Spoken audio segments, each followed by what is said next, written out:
strange case of Dr. Jekyll and Mr. Hyde.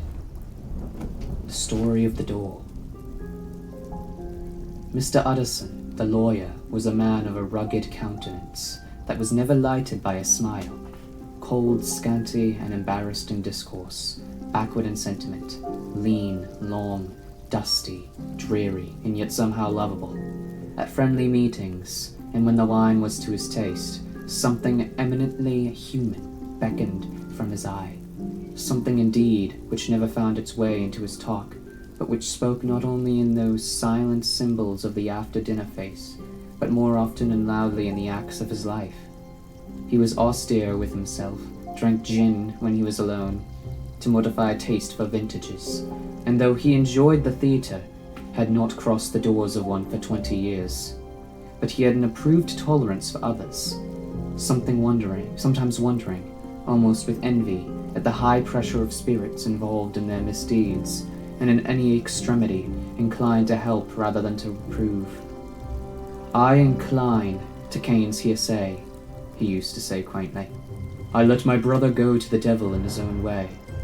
In this character, it was frequently his fortune to be the last reputable acquaintance, and the last good influence in the lives of down-going men.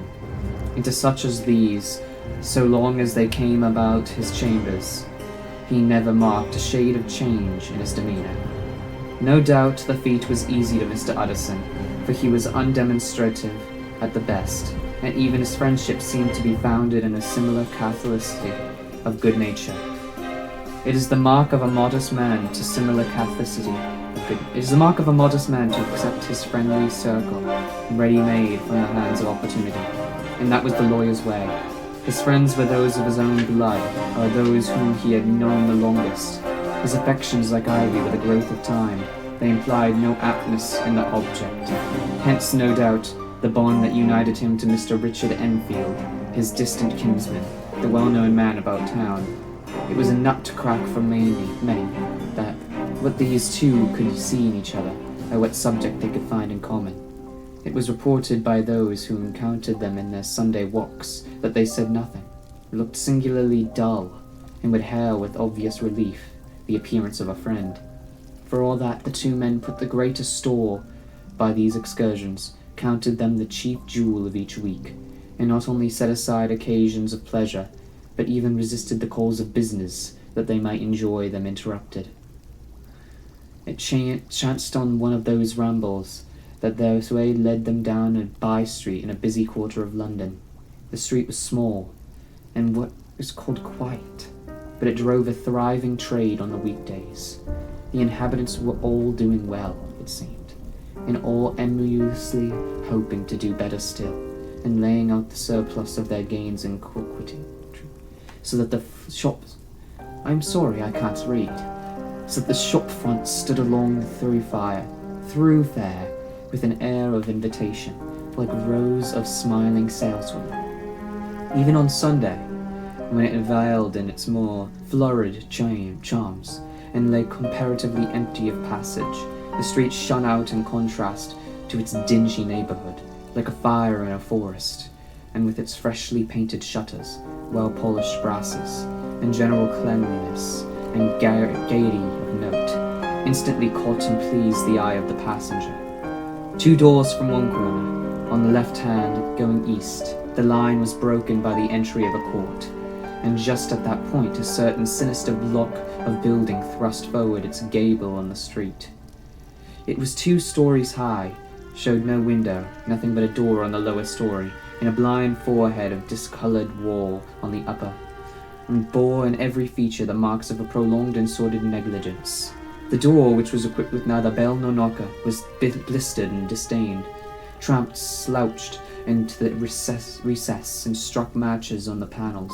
Children kept shop under the steps, and schoolboy had tried his knife on the mouldings. And for close on a generation, no one had appeared to drive away these random visitors on to repair their ravages. Mr. Enfield and the lawyer were on the other side of the by-street, but when they came abreast of the entry, the former lifted up his cane and pointed. "Do you ever remark that door?" he asked, and when his companion had replied with the affirmative, It is connected in my mind, added he, with a very old story. Indeed? Said Mr. Utterson, with a slight change of voice. And what was that? Well, it was this way, returned Mr. Enfield. I was coming home from some place at the end of the world about 3 o'clock of a black winter morning, and my way lay through a part of town where there was literally nothing to be seen but lamps. Street after street, and all the folks were asleep. Street after street, all lighted up as if for a procession, and all as empty as a church, till at last I got into that state of mind where a man listens and begins to long for the sight of a policeman.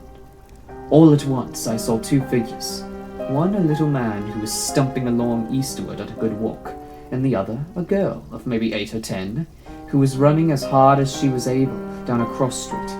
Well, sir, the 2 ran into one another naturally enough at the corner, and then came the horrible part of the thing, for the man trampled calmly over the child's body and left her screaming on the ground. It sounds nothing to hear, but it was hellish to see. It wasn't like a man, it was like some damned juggernaut. I gave a view halloo, took to my heels, collared my gentleman, and brought him back to where there was already quite a group about the screaming child. He was perfectly cool and made no resistance, but gave me one look so ugly that it brought out the sweat on me like running. The people who had turned out were the girl's own family, and pretty soon the doctor for whom she had been sent put in his appearance. Well, the child was not much the worse, more frightened according to the sawbones, and there you might have supposed would be an end of it. But there was one curious circumstance. I had taken a loathing to my gentleman at first sight. So had the child's family, which was only natural, but the doctor's case was what struck me. He was the usual cut-and-dry apothecary, of no particular age and colour, with a strong Edinburgh accent, and about as emotional as a bagpipe. Well, sir, he was like the rest of us. Every time he looked at my prisoner, I saw the sawbones turn sick and white with the desire to kill him. I knew what was in his mind, just as he knew it was in mine. And killing being out of the question, we did the next best. We told the man we could and would make such a scandal out of this, as should make his name stink from one end of London to the other. If he had any friends or any credit, we undertook that he should lose them. And all the time as we were pinching it, and red hot, we were keeping the women off him as best we could, for they were as wild as harpies. I never saw a circle of such hateful faces. And there was the man in the middle, with a kind of black, sneering coolness. Frightened, too. I could see that, but carrying it off, sir, really like Satan. If you choose to make capital out of this accident, said he, I am naturally helpless. No gentleman wishes to avoid a scene, he said. Name your figure. Well, we screwed him up to £100 for the child's family. We could have clearly liked to stick out, but there was something about the lot of us that meant mischief, and at last he struck. The next thing was to get the money, and where do you think he carried us but to that place with the door? Whipped out a key, went in, and presently came back with the matter of £10 in gold, and a cheque for the balance of coins, drawn payable to bearer, and signed with a name that I can't mention, though it's one of the points of my story, but it was a name at least very well known and often printed. The figure was stiff, but the signature was good for more than that. If it was only genuine, I took the liberty of pointing out to my gentleman that the whole business looked apocryphal, and that a man does not in real life walk into a cellar door at 4 a.m. and come out of it with another man's cheque for close upon £100. But he was quite easy in sneering. Set your mind at rest, says he.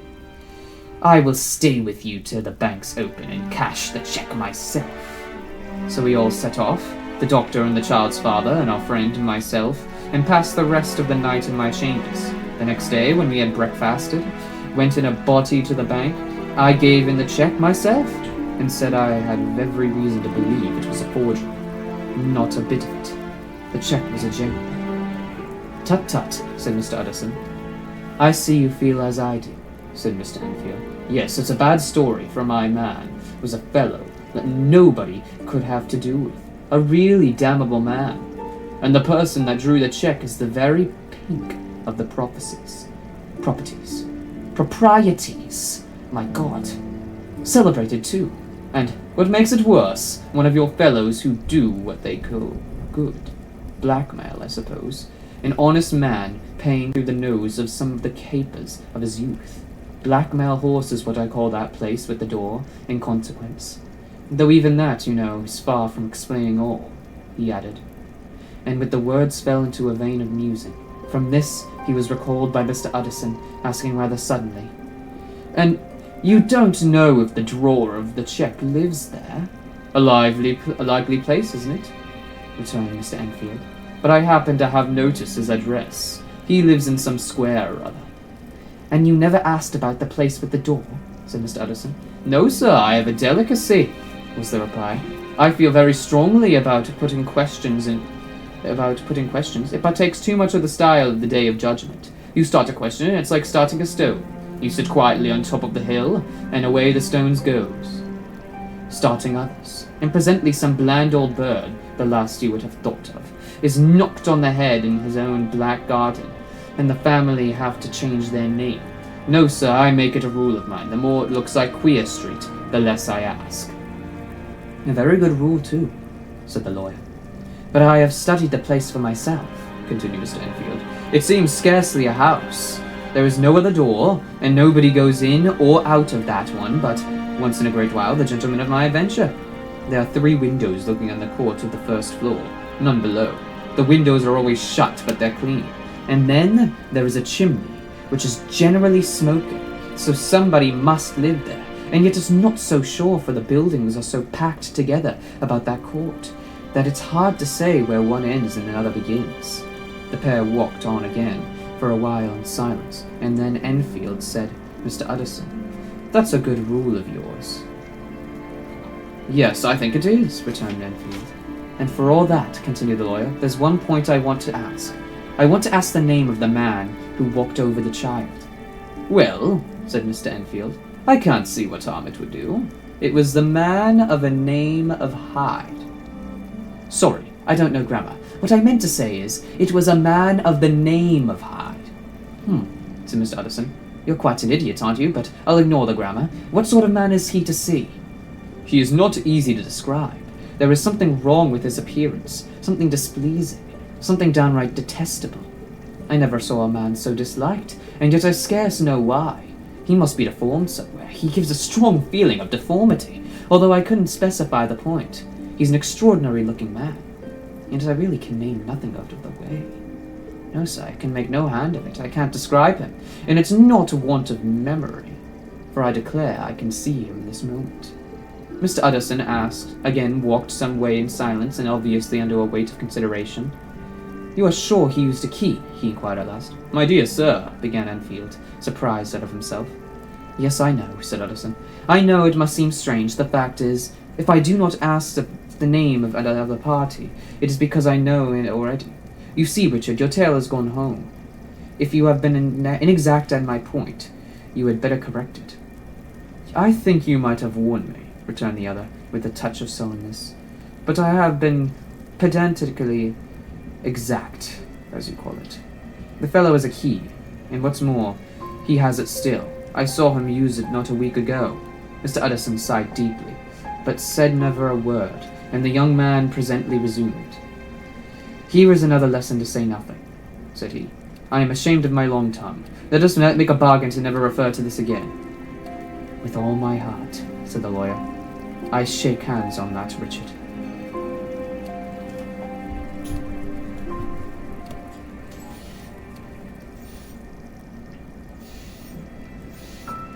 Man, British accents are hard. Not really. It's honestly the easiest accent. How you guys enjoying the audiobook? It's Campbell and 8, by the way. We're reading Dr. Jekyll and Hyde, if you couldn't tell. And, yeah. I'm going to be Victorian for the night. This is going to be a nice read. I have to skim through this again later to get some quotes of dialogue and analyze them. I skimmed through it pretty much before, but now I'm actually reading it. So, I know how it ends, but who doesn't know how it ends? It's frickin' Dr. Jekyll and Hyde. Anyway, let's continue. Search for Mr. Hyde. That evening, Mr. Utterson came home to his bachelor house in somber spirits and sat down to dinner without relish. It was his custom of a Sunday, when this meal was over, to sit close by the fire, a volume of some dry dividend on his reading desk until the clock of the neighbouring church rang out the hour of 12, when he would go soberly and gratefully to bed. On this night, however, as soon as the cloth was taken away, he took up a candle and went into his business room. There he opened a safe, took from the most private part of it a document endorsed on the envelope of Dr. Jekyll's will, and sat down with a clouded brow to study its contents. The will was a holograph, for Mr. Utterson, though he took charge of it, now that it was made, had refused to lend the least assistance in the making of it. It provided not only that in case the decease of Dr. Jekyll, M.D., D.C.L., LL.D., F.R.S., and T., all his possessions were to pass into the hands of his friend and benefactor Edward Hyde, but that in case of Dr. Jekyll's disappearance or unexplained absence for any period exceeding 3 calendar months, that said Edward Hyde would step into the said Henry Jekyll's shoes, without further delay and free from any burden or obligation, beyond the payment of a few small sums to the members of the doctor's household. This document had long been the lawyer's eyesore. It offended him both as a lawyer and as a lover of the same and customary sides of life, to whom the fanciful was the immodest. And hitherto, it was his ignorance of Mr. Hyde that had swelled his indignation. Now, by a sudden turn, it was his knowledge. It was already bad enough when the name was but a name of which he could learn no more. It was worse when it began to be clothed upon with detestable attributes. And out of the shifting, unsubstantial mists that had so long baffled his eye, there leaped up the sudden, definite presentiment of a fiend. "I thought it was madness," he said, as he replaced the obnoxious paper in the safe, "and now I begin to fear it is a disgrace." With that he blew out his candle, put on a great coat, and set forth in the direction of Cavendish Square, citadel of medicine, where his friend the great Dr. Lanyon had his house, and received his crowding patients. If anyone knows, it will be Lanyon, he had thought. The solemn butler knew, and welcomed him. He was subjected to no stage of delay, but ushered direct from the door to the dining room, where Dr. Lanyon sat alone over his wine. This was a hearty, healthy, dapper, red-faced gentleman, with a shock of hair prematurely white, in a boisterous and decided manner. At a sight of Mr. Utterson, he sprang up from his chair and welcomed him with both hands. The geniality, as was the way of man, was somewhat theatrical to the eye, but it reposed on a genuine feeling, for those two were old friends, old mates both at school and college, both thorough respecters of themselves and of each other. And what does not always follow, men who thoroughly enjoyed each other's company. After a little rambling talk, the lawyer led up to the subject which so disagreeable preoccupied his mind. "I suppose, Lanyon," said he, "you and I must be the 2 oldest friends that Henry Jekyll has." "I wish the friends were younger," chuckled Dr. Lanyon, "but I suppose we are." "And what of that? I see little of him now." "Indeed?" said Utterson. "I thought you had a bond of common interest." "We had," said the reply. "But it is more than 10 years since Henry Jekyll became too fanciful for me. He began to go wrong in mind, and though, of course, I continued to take an interest in him for old man's sake. Old sake's sake! Oh, sorry. As they say, and I have some devilish little of the man. Such unscientific balderdash," added the doctor, flushing suddenly purple. "But of its strange Damon and Pythias." This little spirit of temper was somewhat of a relief to Mr. Utterson.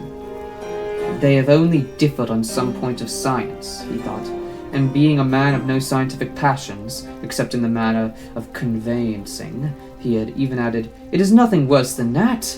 He gave his friend a few seconds to recover his composure, and then approached the question he had come to put. "Did you ever come across a protege of his? One Hyde?" he asked. "Hyde?" repeated Lanyon. "No, never heard of him, since my time." That was the amount of information that the lawyer carried back with him to the great dark bed, on which he tossed to and fro until the small hours of the morning began to grow large. It was a night of little ease to his toiling mind, toiling in mere darkness and besieged by questions. 6 o'clock struck on the bells of the church that was so conveniently near to Mr. Utterson's dwelling, and still he was digging at the problem.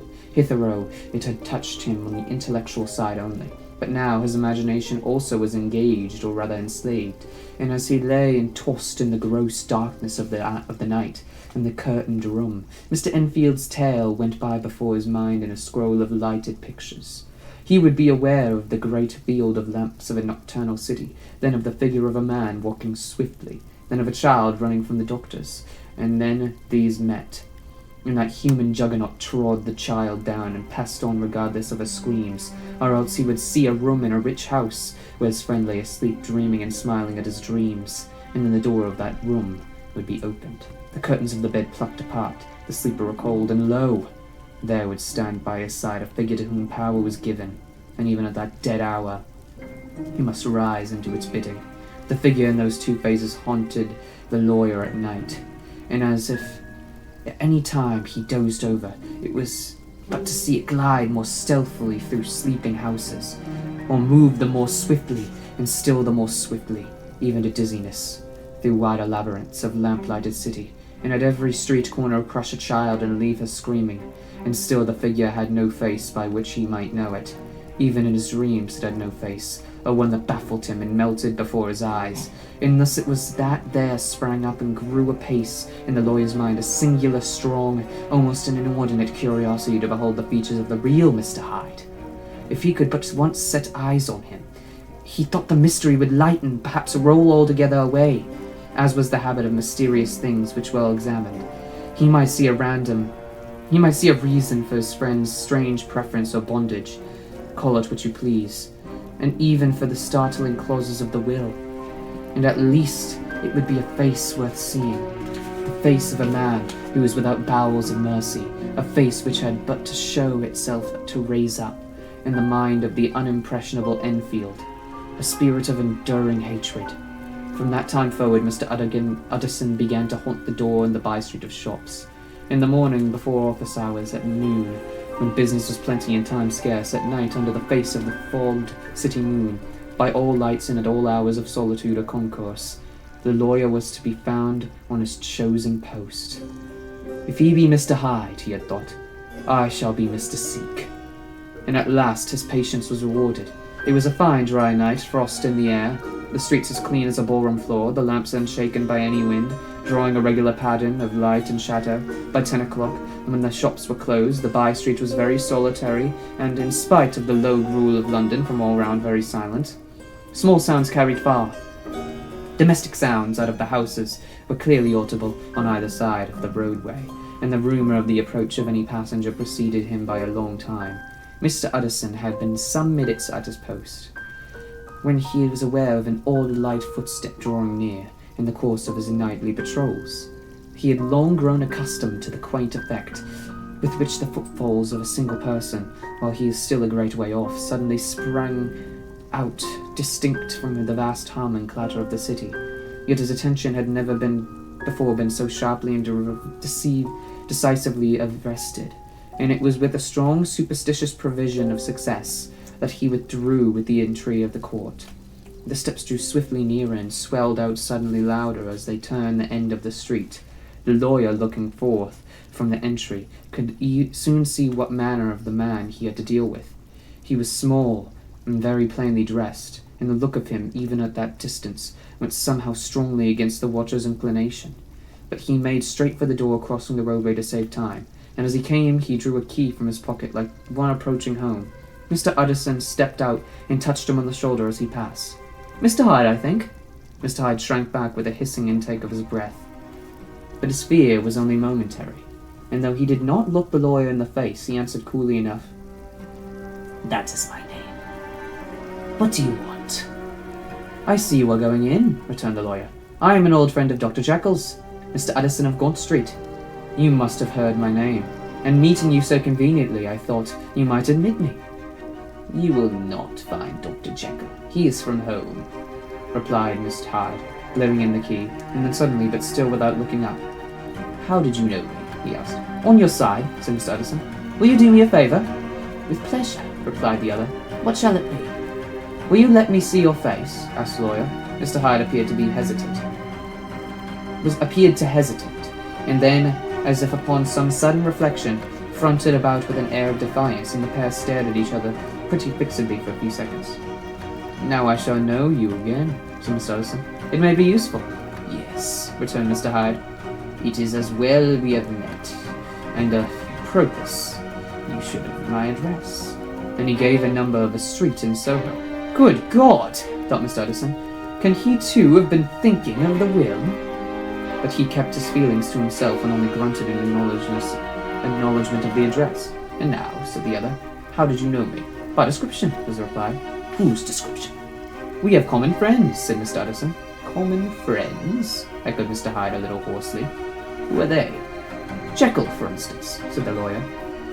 "He never told you," cried Mr. Hyde, with a flush of anger. "I did not think you would have lied." "Come, Mr. Utterson, that is not fitting language." The other snarled aloud into a savage laugh. In the next moment, with extraordinary quickness, he had unlocked the door and disappeared into the house. The lawyer stood a while. When Mr. Hyde had left him, a picture of disquietude. Then he began slowly to mount the street, pausing every step or two, and putting his hand to his brow, like a man in mental perplexity. The problem he was thus debating as he walked was one of a class that is rarely solved. Mr. Hyde was pale and dwarfish, and he gave an impression of deformity, without any nameable malformation. He had a displeasing smile. He had borne himself to the lawyer with a sort of murderous mixture of timidity and boldness, and he spoke with a husky whispering and somewhat broken voice. All these were points against him, but not all of these together would explain the hitherto unknown disgust, loathing, and fear with which Mr. Utterson regarded him. "There must be something else," said the perplexed gentleman. "There is something more. If I could find a name for it, God bless me, the man seems hardly human. Something troglodyte. I'm not going to try and pronounce that word. Shall we say? Or can it be the old story of Dr. Fell? Or is it the mere radiance of a foul soul that thus transpires through and transfigures its clay continent? The last, I think, for oh, my poor old Harry Jekyll, if ever I read Satan's signature upon a face, it is on that of your new friend." Round the corner from the by-street there was a square of ancient handsome houses, now for the most part decayed from their high estate, and let in flats and chambers to all sorts and conditions of men. Map engravers, architects, shady lawyers, and the agents of obscure enterprises. One house, however, second from the corner, was still occupied entire, and at the door of this, which wore a great air of wealth and comfort, though it was now plunged in darkness except for the fanlight, Mr. Utterson stopped and knocked. A well-dressed elderly servant opened the door. "Is Dr. Jekyll at home, Poole?" asked the lawyer. "I will see Mr. Utterson," said Poole, admitting the visitor as he spoke into a large, low-roofed, comfortable hall, paved with flags, warmed, after the fashion of a country house, by the bright open fire, and furnished with costly cabinets of oak. "Will you wait here by the fire, sir, or shall I give you a light in the dining room?" "Here, thank you," said the lawyer, and he drew near and leaned on the tall fender. The hall, in which he was now left alone, was a pet fancy of his friend, the doctor's. Utterson himself was wont to speak of it as the pleasantest room in London. But tonight there was a shudder in his blood. The face of Hyde sat heavy in his memory. He felt, which was rare with him, a nausea and distance of life, and in the gloom of his spirits he seemed to read a menace in the flickering of the firelight on the polished cabinets and the uneasy starting of the shadow on the roof. He was ashamed of his relief when Poole presently returned to announce that Dr. Jekyll had gone out. "I saw Mr. Hyde go in by the old dissecting room door, Poole," he said. "Is that right, when Dr. Jekyll is from home?" "Quite right, Miss Utterson, sir," replied the servant. "Mr. Hyde was a key." "Your master seems to repose a great deal of trust in that young man, Poole," resumed the other musingly. "Yes, sir, he do indeed," said Poole. "We have orders to obey him." "I do not think I ever met Mr. Hyde," asked Utterson. "Oh dear no, sir. He never dines here," replied the butler. "Indeed, we see very little of him on this side of the house. He mostly comes and goes by the laboratory." "Well, good night, Poole." "Good night, Miss Utterson." And the lawyer set out homeward with a very heavy heart. "Poor Harry Jekyll," he thought. "My mind misgives me he is in deep waters. He was wild when he was young, A long while ago, to be sure, but in the law of God there is no statute of limitations. It must be that. The ghost of some old sin, the cancer of some concealed disgrace, punishment coming. Pide clotto. Years after memory has forgotten and self-love condoned by the fault, and the lawyer, scared by the thought, brooded a while on his own past, groping in all the corners of memory, lest by chance some jack-in-the-box of an old inquiry should leap to light the ear. His past was fairly blameless. Few men could read the rolls of their life with less apprehension, yet he was humbled to the dust by the many ill things he had done, and raised up again into a sober and fearful gratitude by the many that he had come so near to doing, yet avoided. And then, by return of his former subject, he conceived a spark of hope. This Master Hyde, if he were studied, thought he, must have secrets of his own, black secrets, by the look of him. Secrets compared to which to poor Jekyll's worst would be like sunshine. Things cannot continue as they are. It turns me cold to think of this creature stealing like a thief to Harry's bedside. Poor Harry, what awakening, and the danger of it. For if this Hyde suspects the existence of the will, he may grow impatient to inherit. I must put my shoulder to the wheel. If Jekyll will but let me, he added, if Jekyll will only let me. For once more he saw before his mind's eyes, as clear as a transparency, the strange clauses of the will.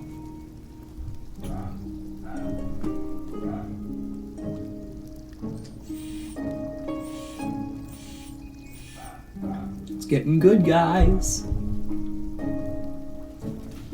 Dr. Jekyll was quite at ease. A fortnight later, by excellent good fortune, the doctor gave one of his pleasant dinners to some 5 or 6 old cronies, all intelligent, disreputable men, and all judges of good wine, and Mr. Utterson was so contrived that he remained behind all after the others had departed. This was no new arrangement, but a thing that had befallen many scores of time. Where Utterson was liked, he was liked well. Hosts loved to detail the dry lawyer, and when the light-hearted and loose-tongued had already their foot on the threshold, they liked to sit a while in his unobtrusive company, practicing for solitude, sobering their minds to the man's rich silence after the expense and strain of gaiety. To this rule Dr. Jekyll was no exception. And as he now sits on the opposite wall of the fire, a large, well-made, smooth-faced man of 50, with something of a slyish cast, perhaps, but every mask of capacity and kindness, you could see by his looks that he cherished for Mr. Utterson a sincere and warm affection. "I have been wanting to speak to you, Jekyll," began the latter. "You know that will of yours." A close observer might have gathered that the topic was distasteful, but the doctor carried it off gaily. "My poor Utterson," said he, "you're unfortunate in such a client. I never saw a man so distressed as you were by my will, unless it were that hide-bound pedant, Lanyon, at which he called my scientific heresies. Oh, I know he's a good fellow. He needn't frown, an excellent fellow. And I always mean to see more of him, but a hide-bound pedant, for all that, an ignorant, blatant pedant. I was never more disappointed in any man than Lanyon." "You know, I never approved of it," pursued Utterson, ruthlessly discarding the fresh topic. "My will? Yes, certainly, I know that," said the doctor, a trifle sharply. "You have told me so." "Well, I tell you so again," continued the lawyer. "I have been learning something of young Hyde." The large, handsome face of Dr. Jekyll grew pale to the very lips, and there came a blackness about his eyes. "I do not care to hear more," said he. "This is a matter I thought we had agreed to drop. What I heard was abominable. Sorry," said Utterson. "It can make no change. You do not understand my position," returned the doctor, with a certain incoherency of manner. "I am painfully situated, Utterson. My position is a very strange one. It is one of those affairs that cannot be mended by talking." "Jekyll," said Utterson, "you know me. I am a man to be trusted. Make a clean breast of this in confidence, and I make no doubt I can get you out of it." "My good Utterson," said the doctor, This is very good of you. This is downright good of you, and I cannot find words to thank you in. I believe you fully. I would trust you before any man alive. Aye, before myself, if I could make the choice, but indeed it isn't what you fancy. It is not so bad at that, and just to put your good heart to rest, I will tell you one thing. The moment I choose, I can be rid of Mr. Hyde. I give you my hand upon that, and I thank you again and again. And I would just add one little word, Edison, that I'm sure you'll take in good part. This is a private matter, and I beg of you to let it sleep. Edison reflected a little, looking in the fire. I have no doubt you are perfectly right, he said at last, getting to his feet. Well, but since we have touched upon this business, and for the last time I hope, continued the doctor, there is one point I should like you to understand. I have really a very great interest in poor Hyde. I know you have seen him, he told me so, and I fear he was rude. But I do sincerely take a very great interest in the young man. And if I am taken away, Utterson, I wish you to promise me that you will bear with him and get his rights for him. I think you would if you knew all. And it would be a weight off of my mind, if you would promise. I can't pretend that I shall ever like him, said the lawyer. I don't ask that, pleaded Jekyll, laying his hand upon the other's arm. I only ask for justice. I only ask you help him, for my sake, when I am no longer here. Utterson heaved an irresponsible sigh. Well, said he, I promise.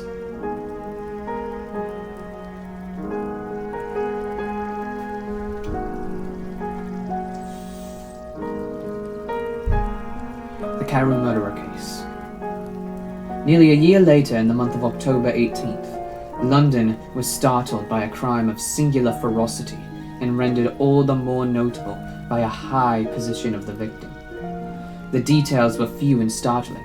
A maidservant living alone in a house not far from the river had gone upstairs to bed about 11. Although a fog rolled over the city in the small hours, the early part of the night was cloudless, and the lane, which the maid's window overlooked, was brilliantly lit by the full moon. It seems she was romantically given, for she sat down upon a box which stood immediately under the window, and fell into a dream of musing.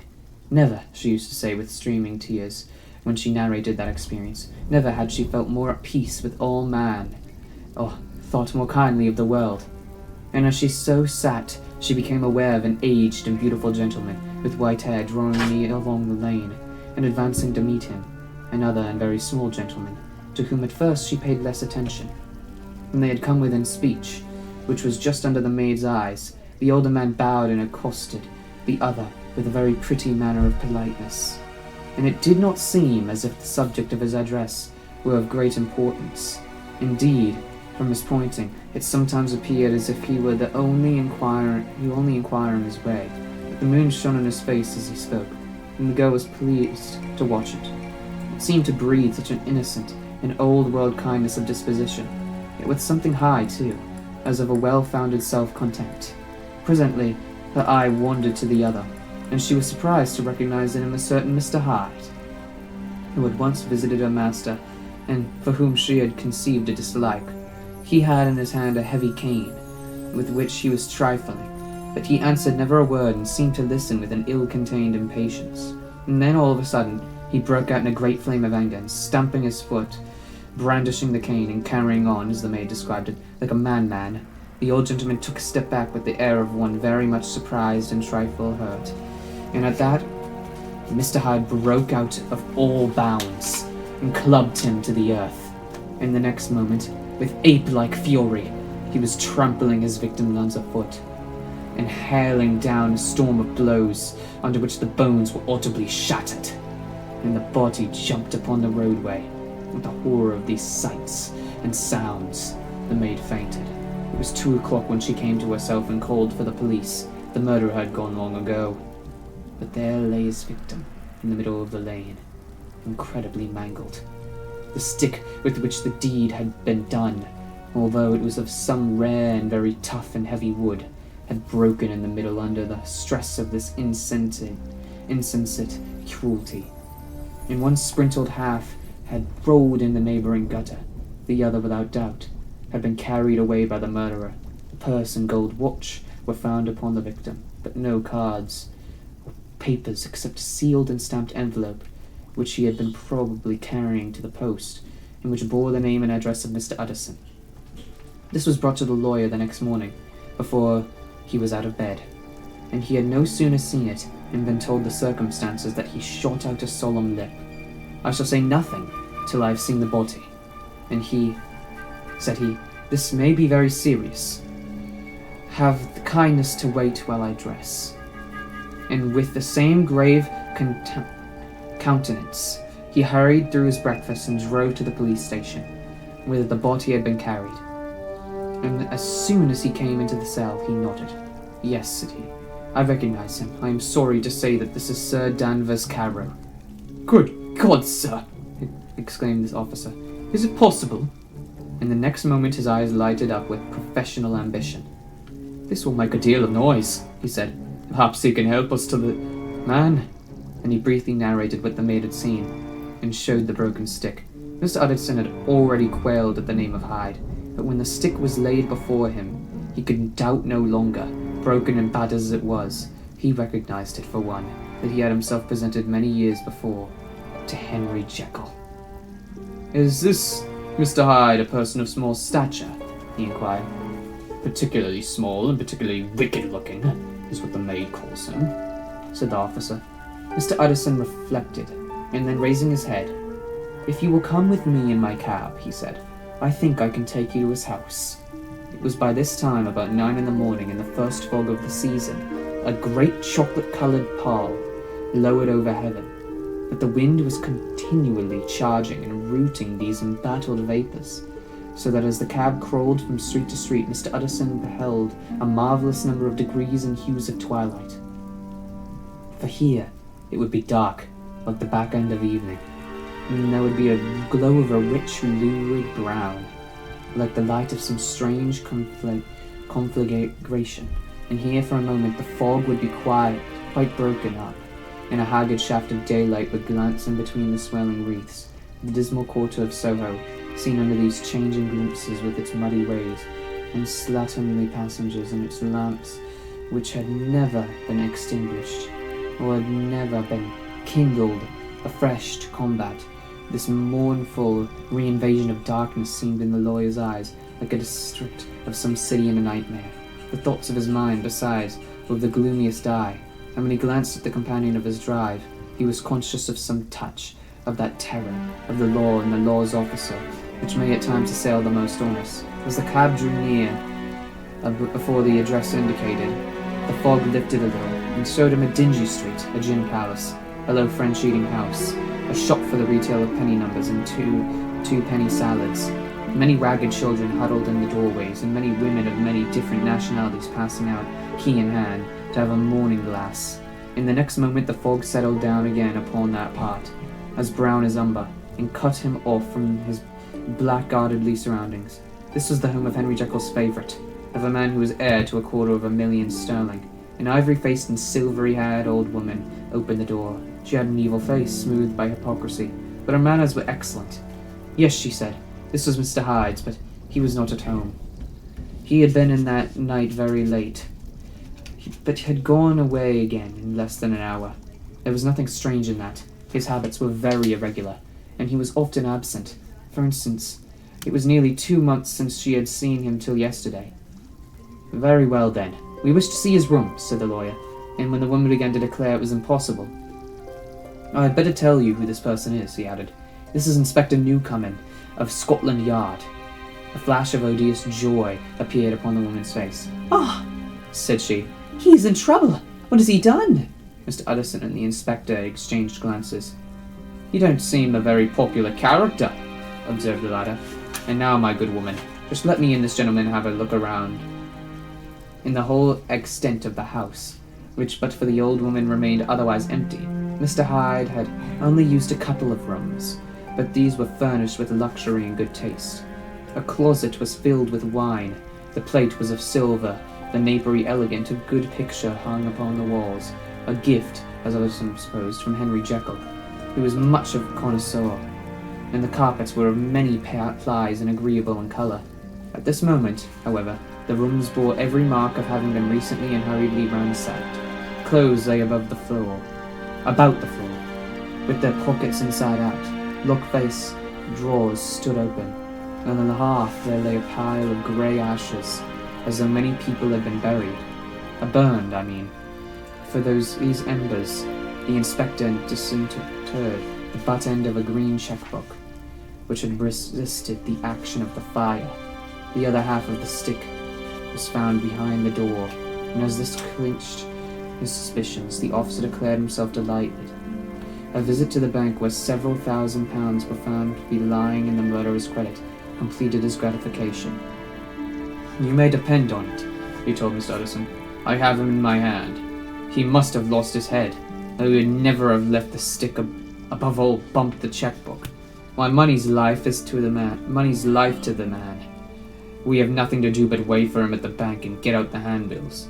This last, however, was not so easy of accomplishment, for Mr. Hyde had numbered few familiars. Even the master of the servant maid had only seen him twice.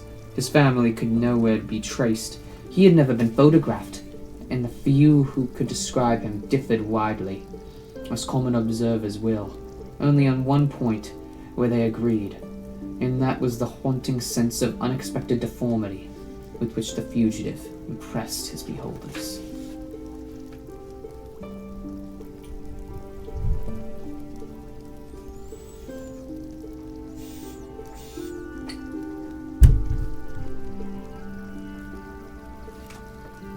It was late in the afternoon when Mr. Utterson found his way to Dr. Jekyll's door, where he was at once admitted by Poole and carried down to the kitchen offices and across a yard which had once been a garden to the building, which was indifferently known as the laboratory or the dissecting rooms. The doctor had brought the house from the heirs of a celebrated surgeon, and his own tastes being rather chemical than anatomical. He had changed the destination of the block at the bottom of the garden. It was the first time that the lawyer had been received in that part of his friend's quarters, and he eyed the dingy windowless structure with curiosity, and gazed round with a disgraceful sense of strangeness as he crossed the theatre, once crowded with eager students and now lying gaunt and silent, the tables laden with chemical apparatus, the floor strewn with crates and littered with packing straw, and the light falling dimly through the foggy cupola. At the further end, a flight of stairs mounted to a door, covered with red baize. And through this, Mr. Utterson was at last received into the doctor's cabinet. It was a large room fitted round with glass presses, furnished among other things with a Kevel glass and a business table, and looking out upon the court by 3 dusty windows barred with iron. The fire burned in the grate, a lamp was lighted on the chimney shelf. But even in the houses the fog began to lie thickly, and there, close up to the warmth, sat Dr. Jekyll looking deadly sick. He did not rise to meet his visitor, but held out a cool hand and bade him welcome in a changed voice. "And now," said Mr. Utterson, as soon as Poole had left them, "you have heard the news?" The doctor shuddered. "They were crying in the square," he said. "I heard them in my dining room." "One word," said the lawyer. "Carew was my client, but so are you, and I want to know what I am doing.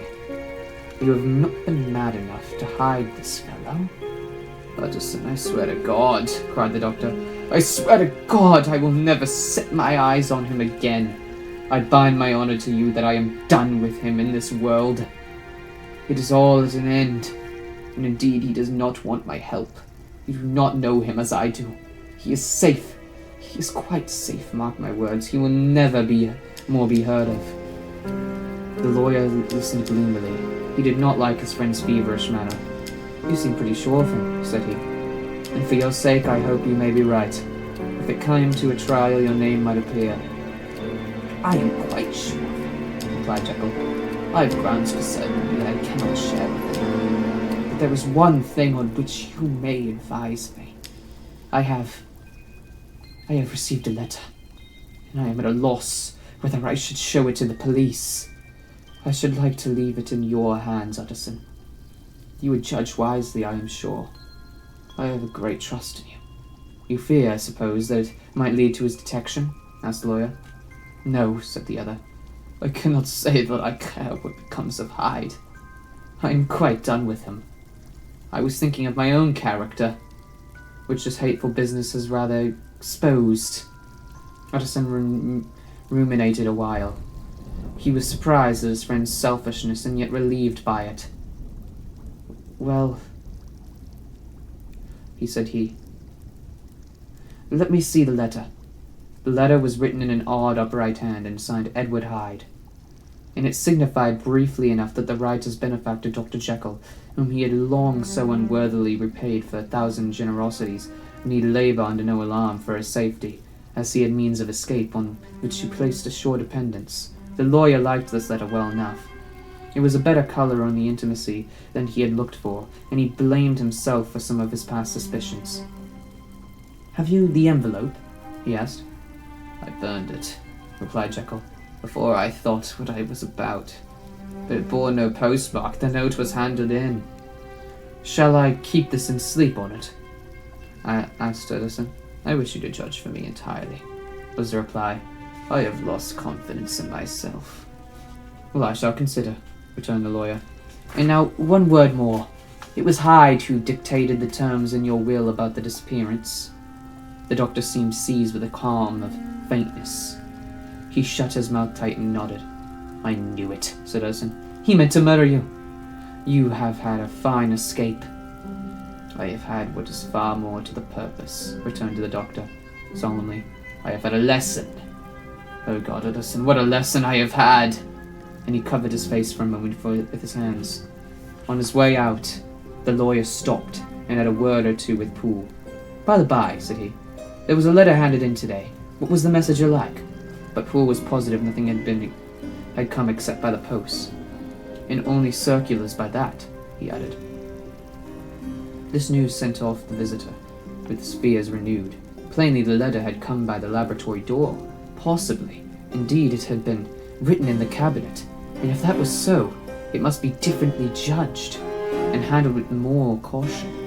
The newsboys, as he went, were crying themselves hoarse along the footways. "Special edition! Shocking murder of an NP!"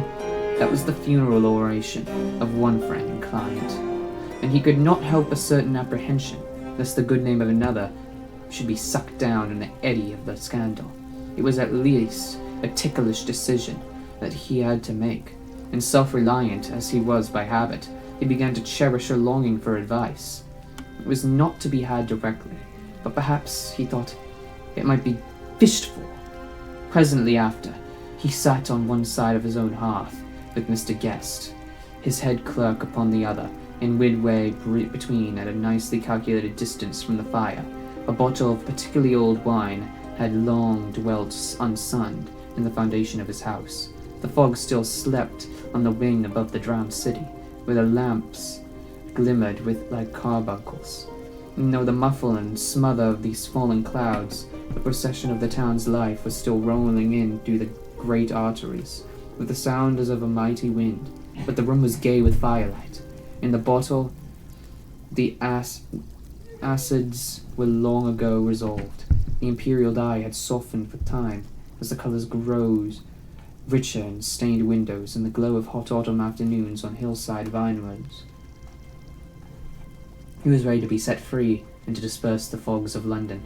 Insensibly the lawyer melted. There was no man from whom he kept fewer secrets than Mr. Guest, and he was not always sure that he kept as many as he meant. Guest had often been on business to the doctor's. He knew Poole. He could scarce have failed to hear with Mr. Hyde's familiarity about the house. He might draw conclusions, was it not as well then, that he should see a letter which put the mystery to rights? And above all, since Guest, being a great student and critic of handwriting, would consider the step natural and obliging, the clerk, besides, was a man of counsel.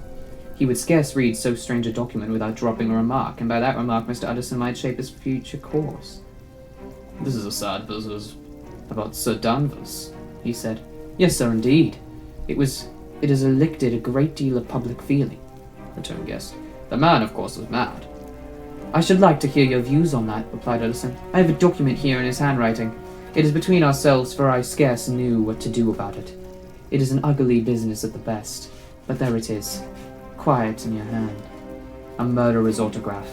Guest's eyes brightened, and he sat down at once and studied it with passion. "No, sir," he said, "not mad, but it is an odd hand." "And by all accounts a very odd writer," added the lawyer. Just the servant entered with a note. "Is that from Dr. Jekyll, sir?" inquired the clerk. "I thought I knew the handwriting. Anything private, Mr. Utterson?" "Only an invitation to dinner." "Why? Do you want to see it? One moment, I thank you, sir, said the clerk, laid the 2 sheets of paper alongside and sedulously compared their contents. Thank you, sir, he said at last, returning both. It's a very interesting autograph. There was a pause, during which Mr. Utterson struggled with himself.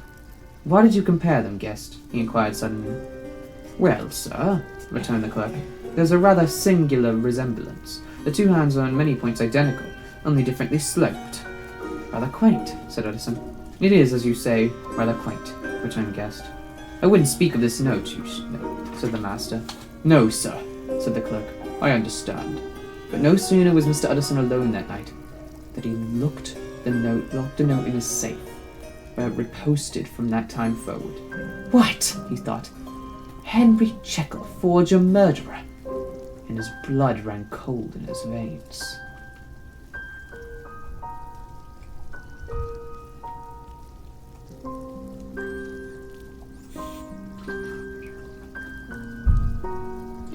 Remarkable incident of Dr. Lanyon. Time ran on. Thousands of pounds were offered in reward for the death of Sir Danvers. It was resented as a public injury. But Mr. Hyde had disappeared out of the ken of the police, as though he had never existed.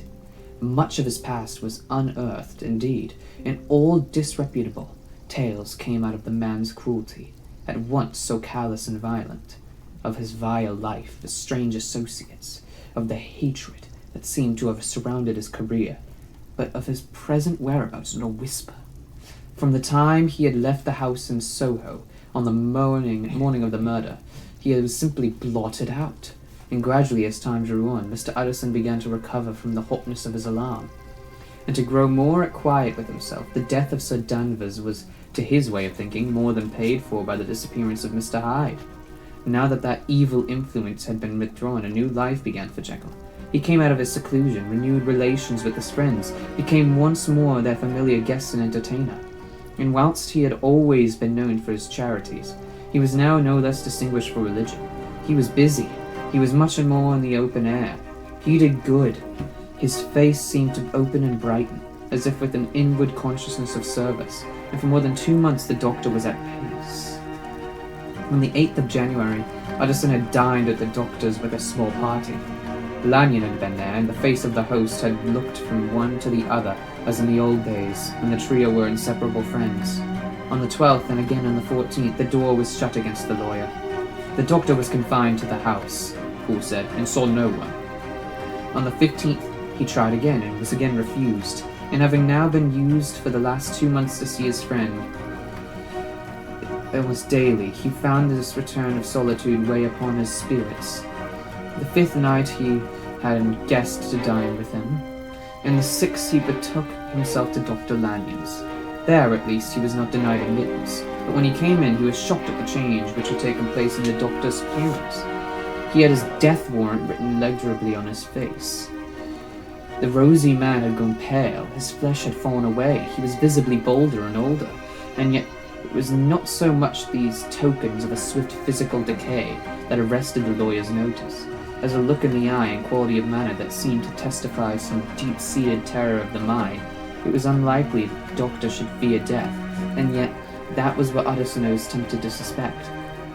Yes, and yet that was what Utterson was tempted to suspect.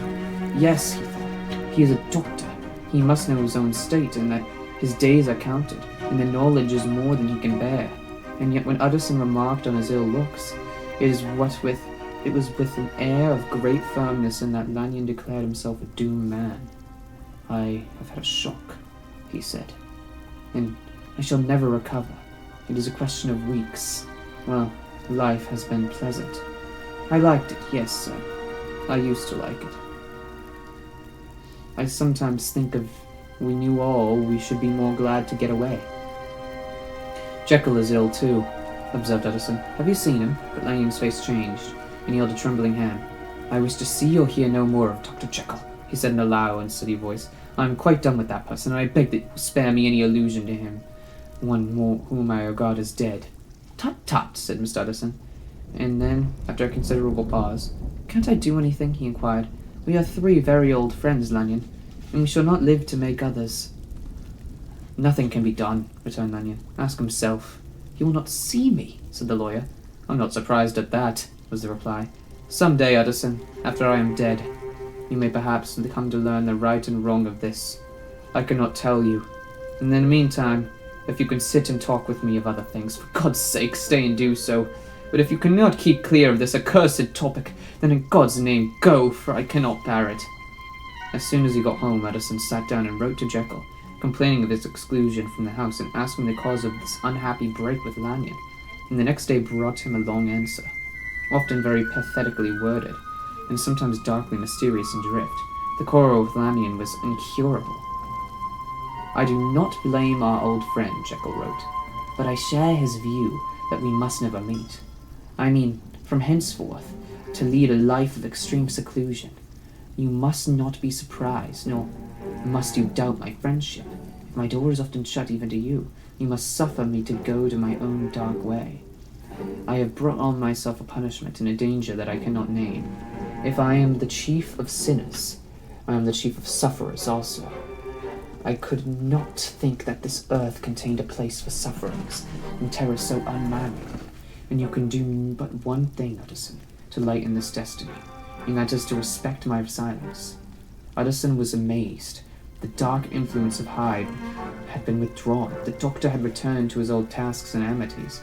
A week ago, the prospect had smiled in with every promise of a cheerful and unhonored age. And now in a moment, friendship and a peace of mind and the old tenor of his life were wrecked. So great and unprepared a change pointed to madness, but in view of Lanyon's manner and words, there must lie for it some deeper ground. A week afterwards, Dr. Lanyon took to his bed, and in something less than a fortnight he was dead. The night after the funeral, at which he had been sadly affected, Utterson locked the door of his business room, and sitting there, by the light of a melancholy candle, drew out and sat before him an envelope addressed by the hand and sealed with the soul of his dear friend. Private, to the hands of J.G. Utterson alone, and in case of his presage to be destroyed unread. So it was empathetically superscribed, and the lawyer dreaded to behold the contents. I have buried one friend today, he thought. What if this should cost me another? And then he condemned the fear as a disloyalty and broke the seal, within which was another enclosure, likewise sealed and marked upon the cover as not to be opened till the death or disappearance of Dr. Henry Jekyll. Utterson could not trust his eyes, yet it was disappearance, here again, as in the mad which he had long ago restored to its author. Here again, were the idea of a disappearance in the name of Henry Jekyll bracketed. But in the will, that idea had sprung from the sinister suggestion of the man, Hyde. It was set there, with a purpose all too plain and horrible. Written by the hand of Lanyon, what should it mean? A great curiosity come on the trustee to disregard the prohibition and dive at once to the bottom of this mysteries. A professional honor and faith to his old dead friend was stringent, and the obligations in the packet slept in the innermost corner of his private safe. It is the one thing to mortify curiosity, another to conquer it, and it may be doubted if, from that day forth, Utterson desired the society of his surviving friend. With the same eagerness, he thought of him kindly, but his thoughts were disquieted and fearful. He came to call indeed, but he was perhaps relieved to be denied admittance. Perhaps in his heart, he preferred to speak with Poole upon the doorstep, and surrounded by the air and sounds of the open city, rather than to be admitted into the house of voluntary bondage, and to sit and speak with its inscrutable recluse. Poole had indeed no very pleasant news to communicate. The doctor appeared now more than ever confined himself to the cabinet upon the laboratory, where he would sometimes even sleep. He was out of spirits. He had grown very silent. He did not read. It seemed as if he had something on his mind. Utterson became so used to the unvarying character of these reports that he felt off little by little in the frequency of his visits.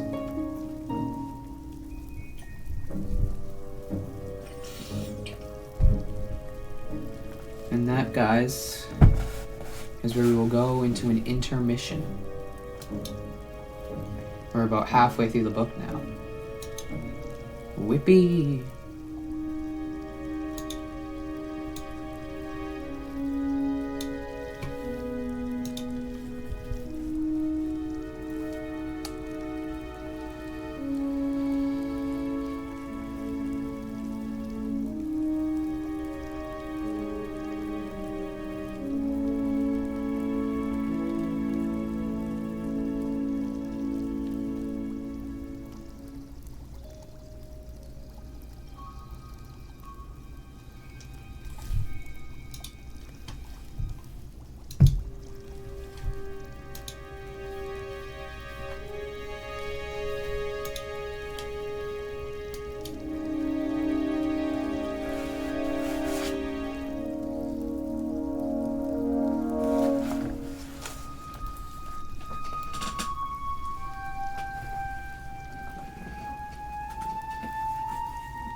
Welcome back, weary listeners. Today we are going to finish Dr. Jekyll and Mr. Hyde. Let's do it! Wait, where was it? Where did we leave off? Okay, Edison became so used to them. Yeah, basically Utterson is super sussed out about, Jekyll. Because the Doctor is kind of a recluse. Their best friend's dead, and, yeah, he's a pretty big asshole. And we still don't know where Mr. Hyde is. That's where we left off. Anyway, let's continue.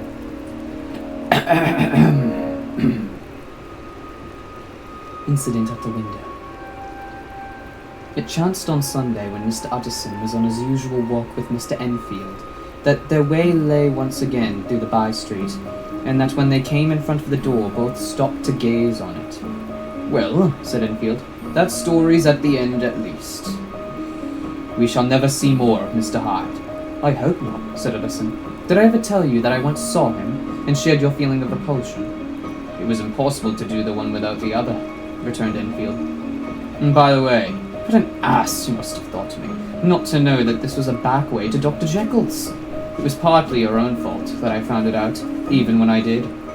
"So you found it out, did you?" said Utterson.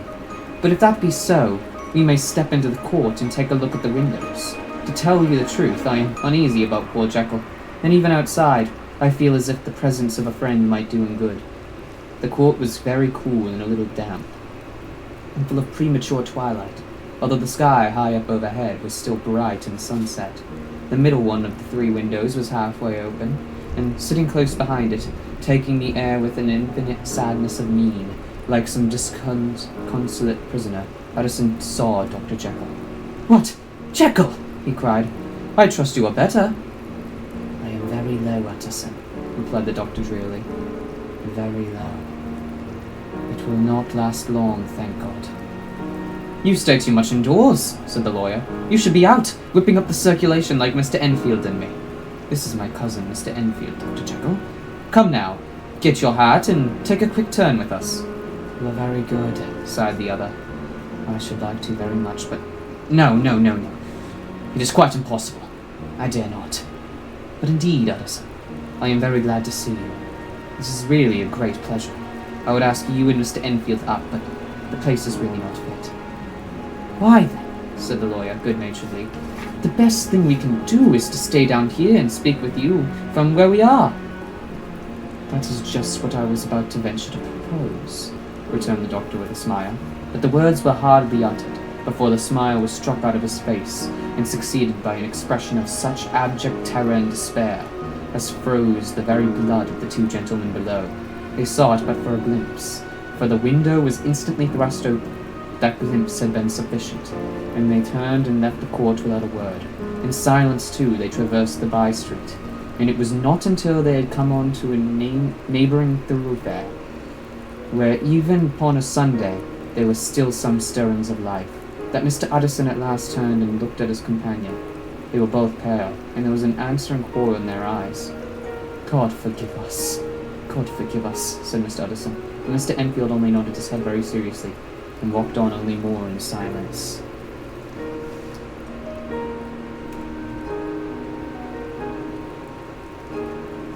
Very short chapter.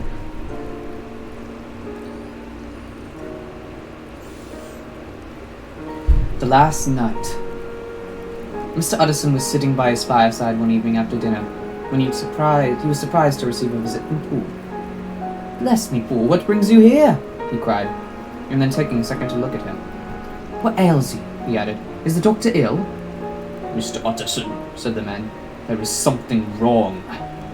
"Take a seat, and here's a glass of wine for you," said the lawyer. "Now, take your time and tell me plainly what you want." "You know the doctor's ways, sir," replied Poole, "and how he shuts himself up. Well, he's shut up again in the cabinet, and I don't like it, sir. I wish I may die if I like it, Mr. Utterson, sir. I'm afraid." "Now, my good man," said the lawyer, "be explicit. What are you afraid of?" I've been afraid for about a week," returned Poole, doggedly, disregarding the question, "and I can't bear it no more." The man's appearance amply bore out his words. His manner was altered for the worse, and except for the moment when he had first announced his terror, he had not once looked the lawyer in the face. Even now he sat with the glass of wine untasted on his knee, and his eyes directed to a corner of the floor. "I can bear it no more," he repeated. "Come," said the lawyer. "I see you have some good reason, Poole. I see there is something seriously amiss. Try to tell me what it is." "I think there's been foul play," said Poole hoarsely. "Foul play?"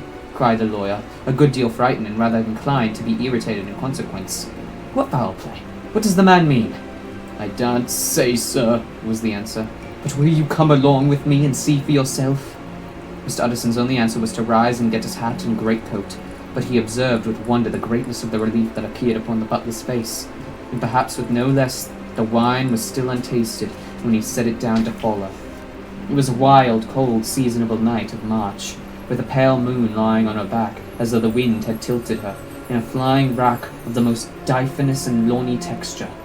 The wind made talking difficult, and flecked the blood into his face. It seemed to have swept the streets unusually bare of passengers. Besides, for Mr. Utterson, though, he had never seen that part of London so deserted. He could have wished it otherwise. Never in his life had he been so conscious of so sharp a wish to see and touch his fellow creatures. For struggle as he might, there was borne in upon his mind a crushing anticipation of calamity. The square, when they got there, was all full of wind and dust, and the thin trees in the garden were lashing themselves along the railing. Poole, who had kept all the way a pace or two ahead, now pulled up in the middle of the pavement, and in spite of the biting weather, took off his hat and mopped his brow with a red pocket handkerchief. And for all the hurry of his coming, these were not the dews of exertion that he wiped away, but the moisture of some strangling anguish, for his face was white and his voice, when he spoke, harsh and broken. "Well, sir," he said, "here we are, and God grant there be nothing wrong." "Amen, amen, Poole," said the lawyer. Thereupon the servant knocked in a very guarded manner. The door was open on the chain, and a voice asked from within, "Is that you, Poole?" "It's all right, Poole," said Poole. "Open the door." The hall, when they entered it, was brightly lighted up. The fire was built high, and about the hearth the whole of the servants, men and women, stood huddled together like a flock of sheep. At the sight of Mr. Utterson, the housemaid broke into hysterical whimpering, and the cook, crying out, "Bless God, it's Mr. Utterson," ran forward as if to take him in her arms. What, are you all here?" said the lawyer peevishly. "Very irregular, very unseemly. Your master would be far from pleased." "They're all afraid," said Poole. Blank silence followed, no one protesting, only the maid lifted up her voice and now wept loudly. "Hold your tongue," Poole said to her, with a ferocity of accent that testified to his own jangled nerves. And indeed, when the girl had so suddenly raised the note of her lamentation, they had all started and turned towards the inner door with faces of dreadful expectation. "And now," continued the butler, addressing the knife boy, "reach me a candle, and we'll get through hands at once." And then he begged Mr. Utterson to follow him, and led the way to the back garden. "Now, sir," said he, "you come as gently as you can. I want you to hear, and I don't want you to be heard. And see here, sir, if by any chance he was to ask you in, don't go." Mr. Utterson's nerves at this unlooked-for termination gave a jerk that nearly threw him from his balance, but he recollected his courage and followed the butler into the laboratory building, and through the surgical theatre, with its lumber of crates and bottles, to the foot of the stair. Here, Poole mentioned him to stand on one side and listen, while himself setting down the candle and making a great and obvious call on his resolution, mounted the steps and knocked with a somewhat uncertain hand on the red baize of the cabinet door. "Mr. Utterson, sir, asking to see you," he called, and even as he did so, once more violently signed to the lawyer to give ear. A voice answered from within. "Tell him I cannot see anyone," it said complainingly. "Thank you, sir," said Poole, with a note of something like triumph in his voice, and taking up his candle, he led Mr. Utterson back across the yard into the great kitchen, where the fire was out and the beetles were leaping on the floor. "Sir," he said, looking Mr. Utterson in the eyes, "is that my master's voice?" "It seems much changed," replied the lawyer, very pale, but giving look for look. "Changed? Well, yes, I think so," said the butler. Have I been 20 years in this man's house to be deceived about his voice? No, sir. Master's made away with... He was made away with 8 days ago, when he heard him cry out upon the name of the god. And who's in there instead of him, and why it stays there is a thing that cries to heaven, Mr. Utterson. This is a very strange tale, Paul.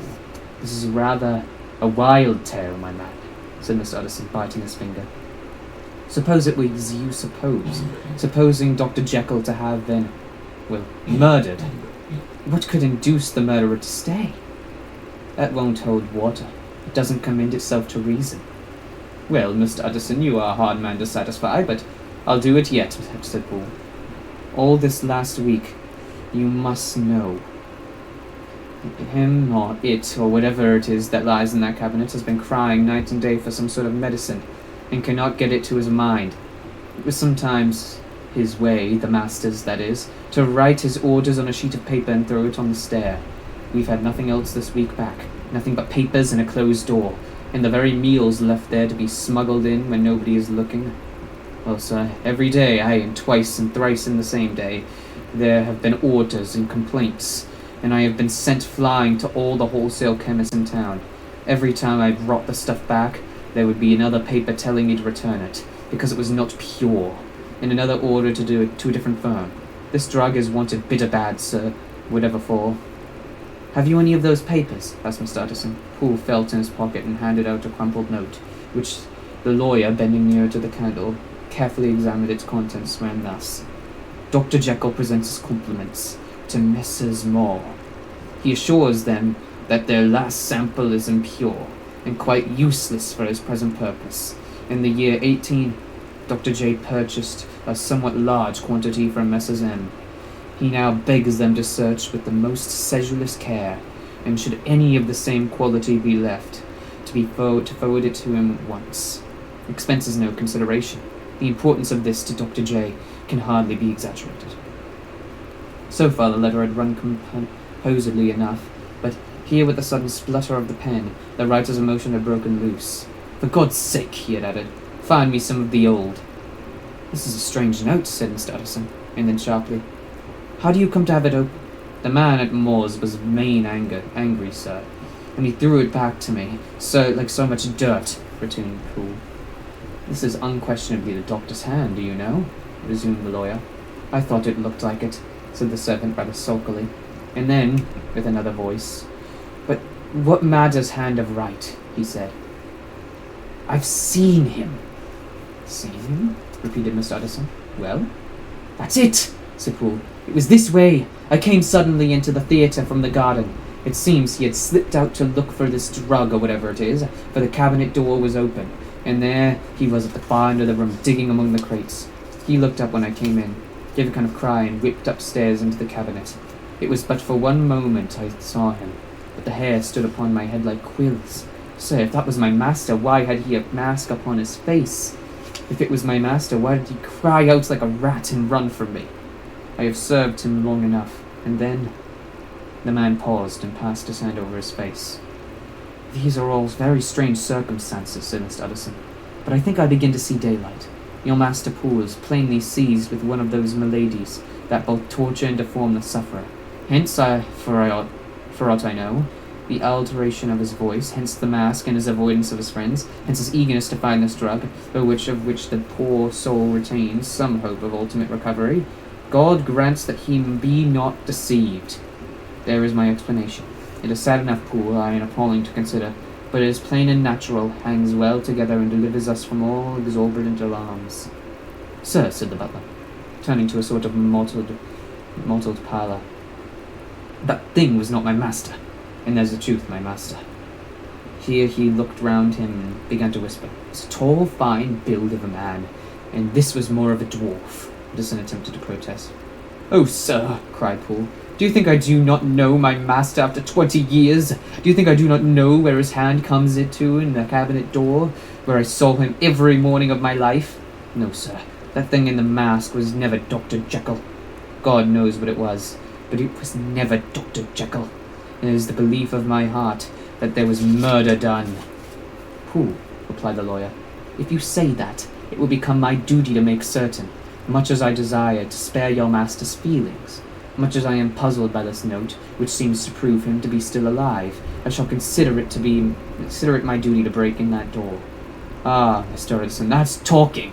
cried the butler. "And now comes the second question," resumed Edison. "Who is going to do it?"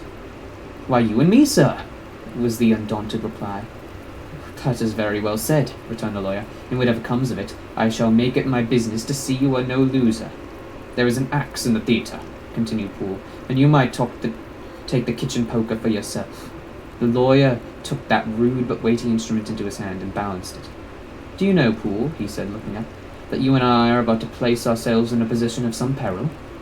"You may say so indeed," returned the butler. "It is well, then, that we should be frank," said the other. "We both think more than we have said. Let us make a clean breast. This masked figure that you saw, did you recognize it?" "Well, sir, it went so quick, and the creature was so doubled up, that I could hardly swear to that," was the answer. "But if you mean, was it Mr. Hyde?" "Why, yes, I think it was. You see, it was much of the same bigness, and it had the same quick, light way with it. And then, who else could have got in by the laboratory door? You have not forgot, sir, that at the time of the murder, he had still the key with him. But that's not all. I don't know, Mr. Utterson, if ever you met this Mr. Hyde?" "Yes," said the lawyer, "I once spoke with him." "Then you must know as well as the rest of us that there was something queer about that gentleman, something that gave a man a turn. I don't know rightly how to say it, sir, beyond this, that you felt it in your marrow kind of cold and thin." "I own I felt something of what you describe," said Mr. Utterson. "Quite so, sir," returned Poole. "Well, when this masked thing like a monkey jumped from among the chemicals and whipped into a cabinet, it went down my spine like ice. Oh, I know it's not evidence, Mr. Utterson. I'm book-learned enough for that, but a man has his feelings, and I give you my Bible word it was Mr. Hyde." "Aye, aye," said the lawyer. "My fears incline to the same point. Evil, I fear, founded. Evil was sure to come of that connection. I believe you. I believe poor Harry is killed, and I believe his murderer, for a purpose God alone can tell, is still lurking in his victim's room. Well, let our name be vengeance. Call Bradshaw." The footman came at the summons, very white and nervous. "Pull yourself together, Bradshaw," said the lawyer. "This suspense, I know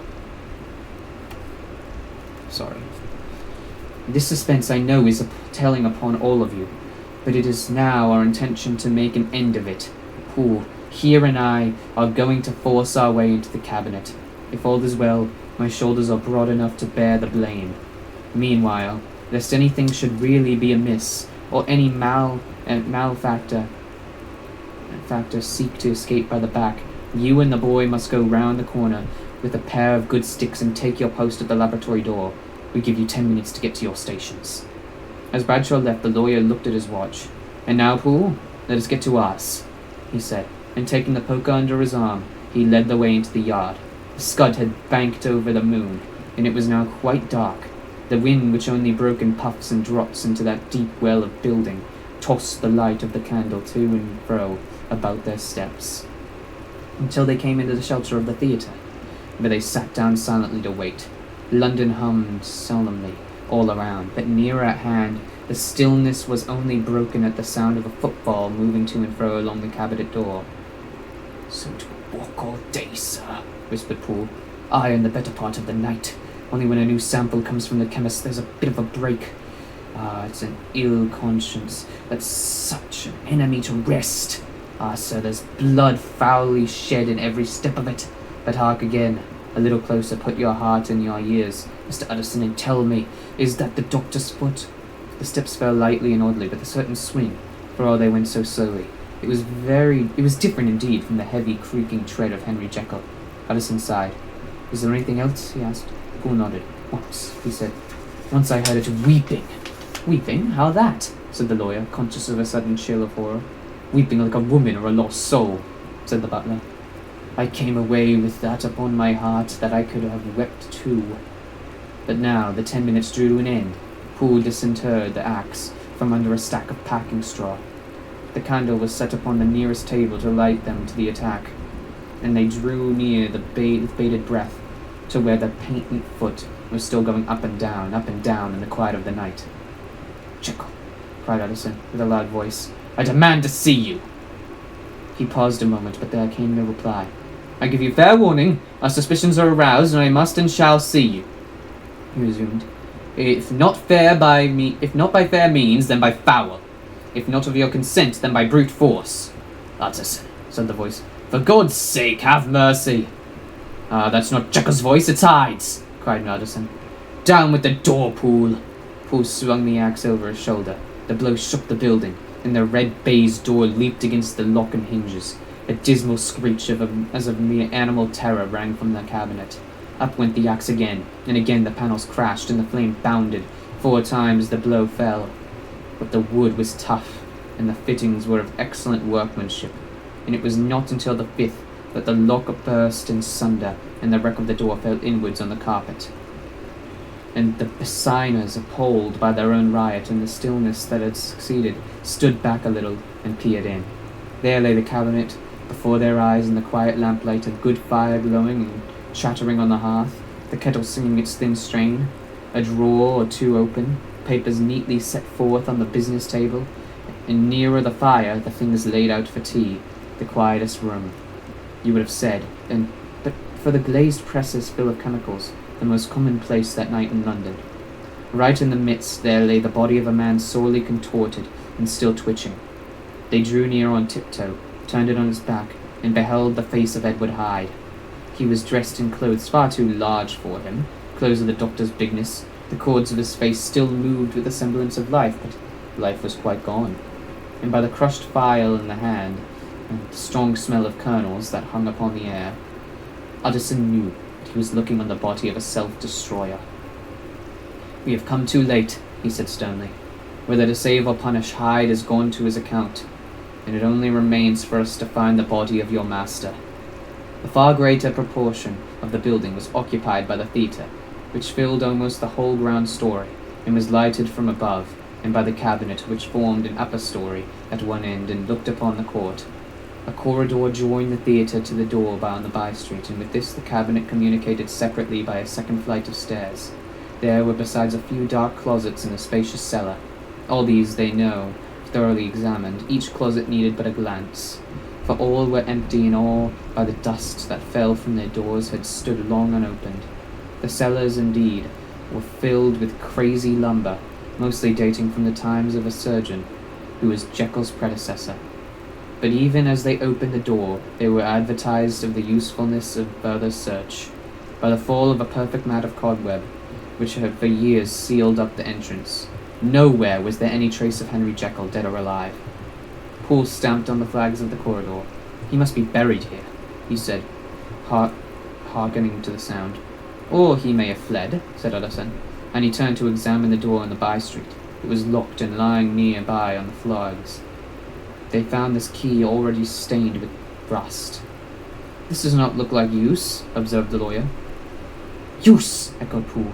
"Do you not see, sir? Is it broken?" "Much as if a man had stamped on it." "Aye," continued Utterson, "and the fractures too are rusty."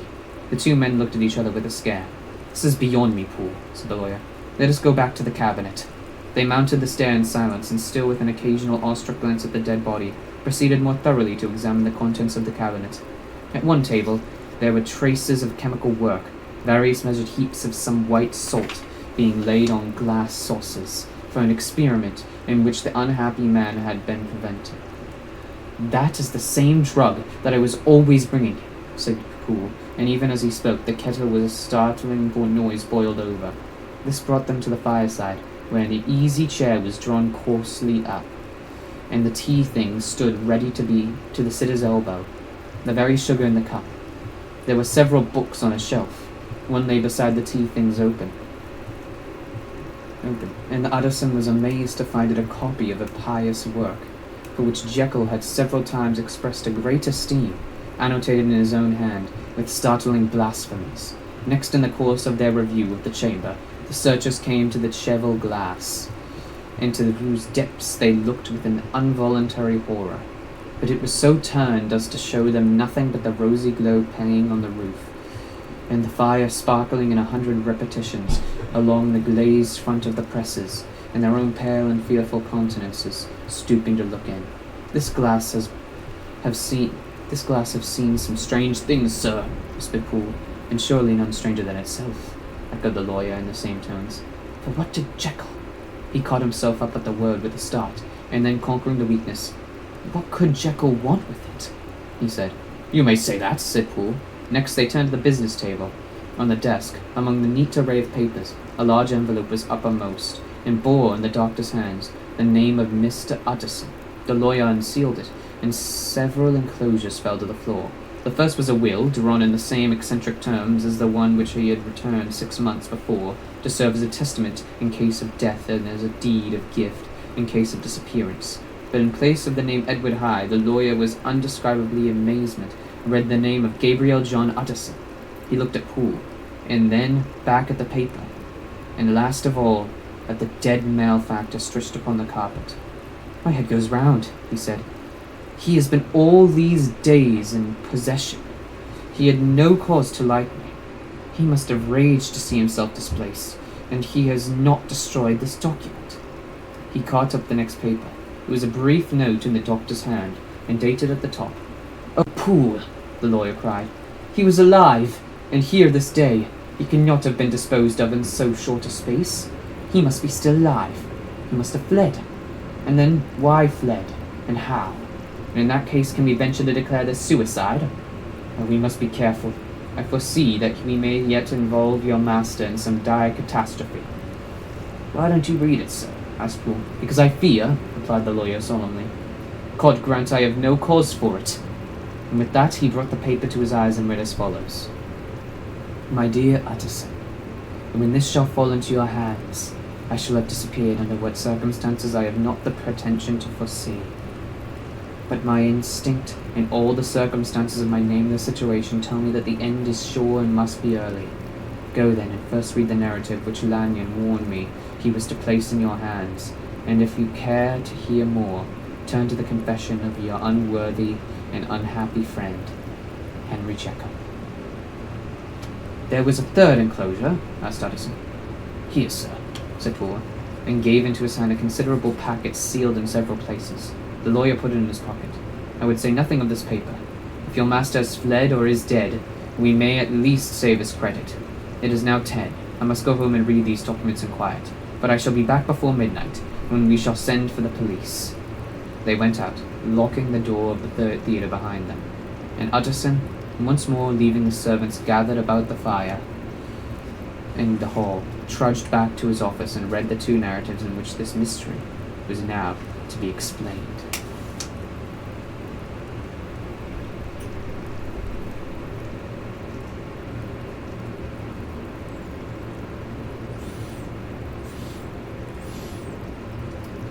No more mystery, guys. We're gonna learn what the heck was happening.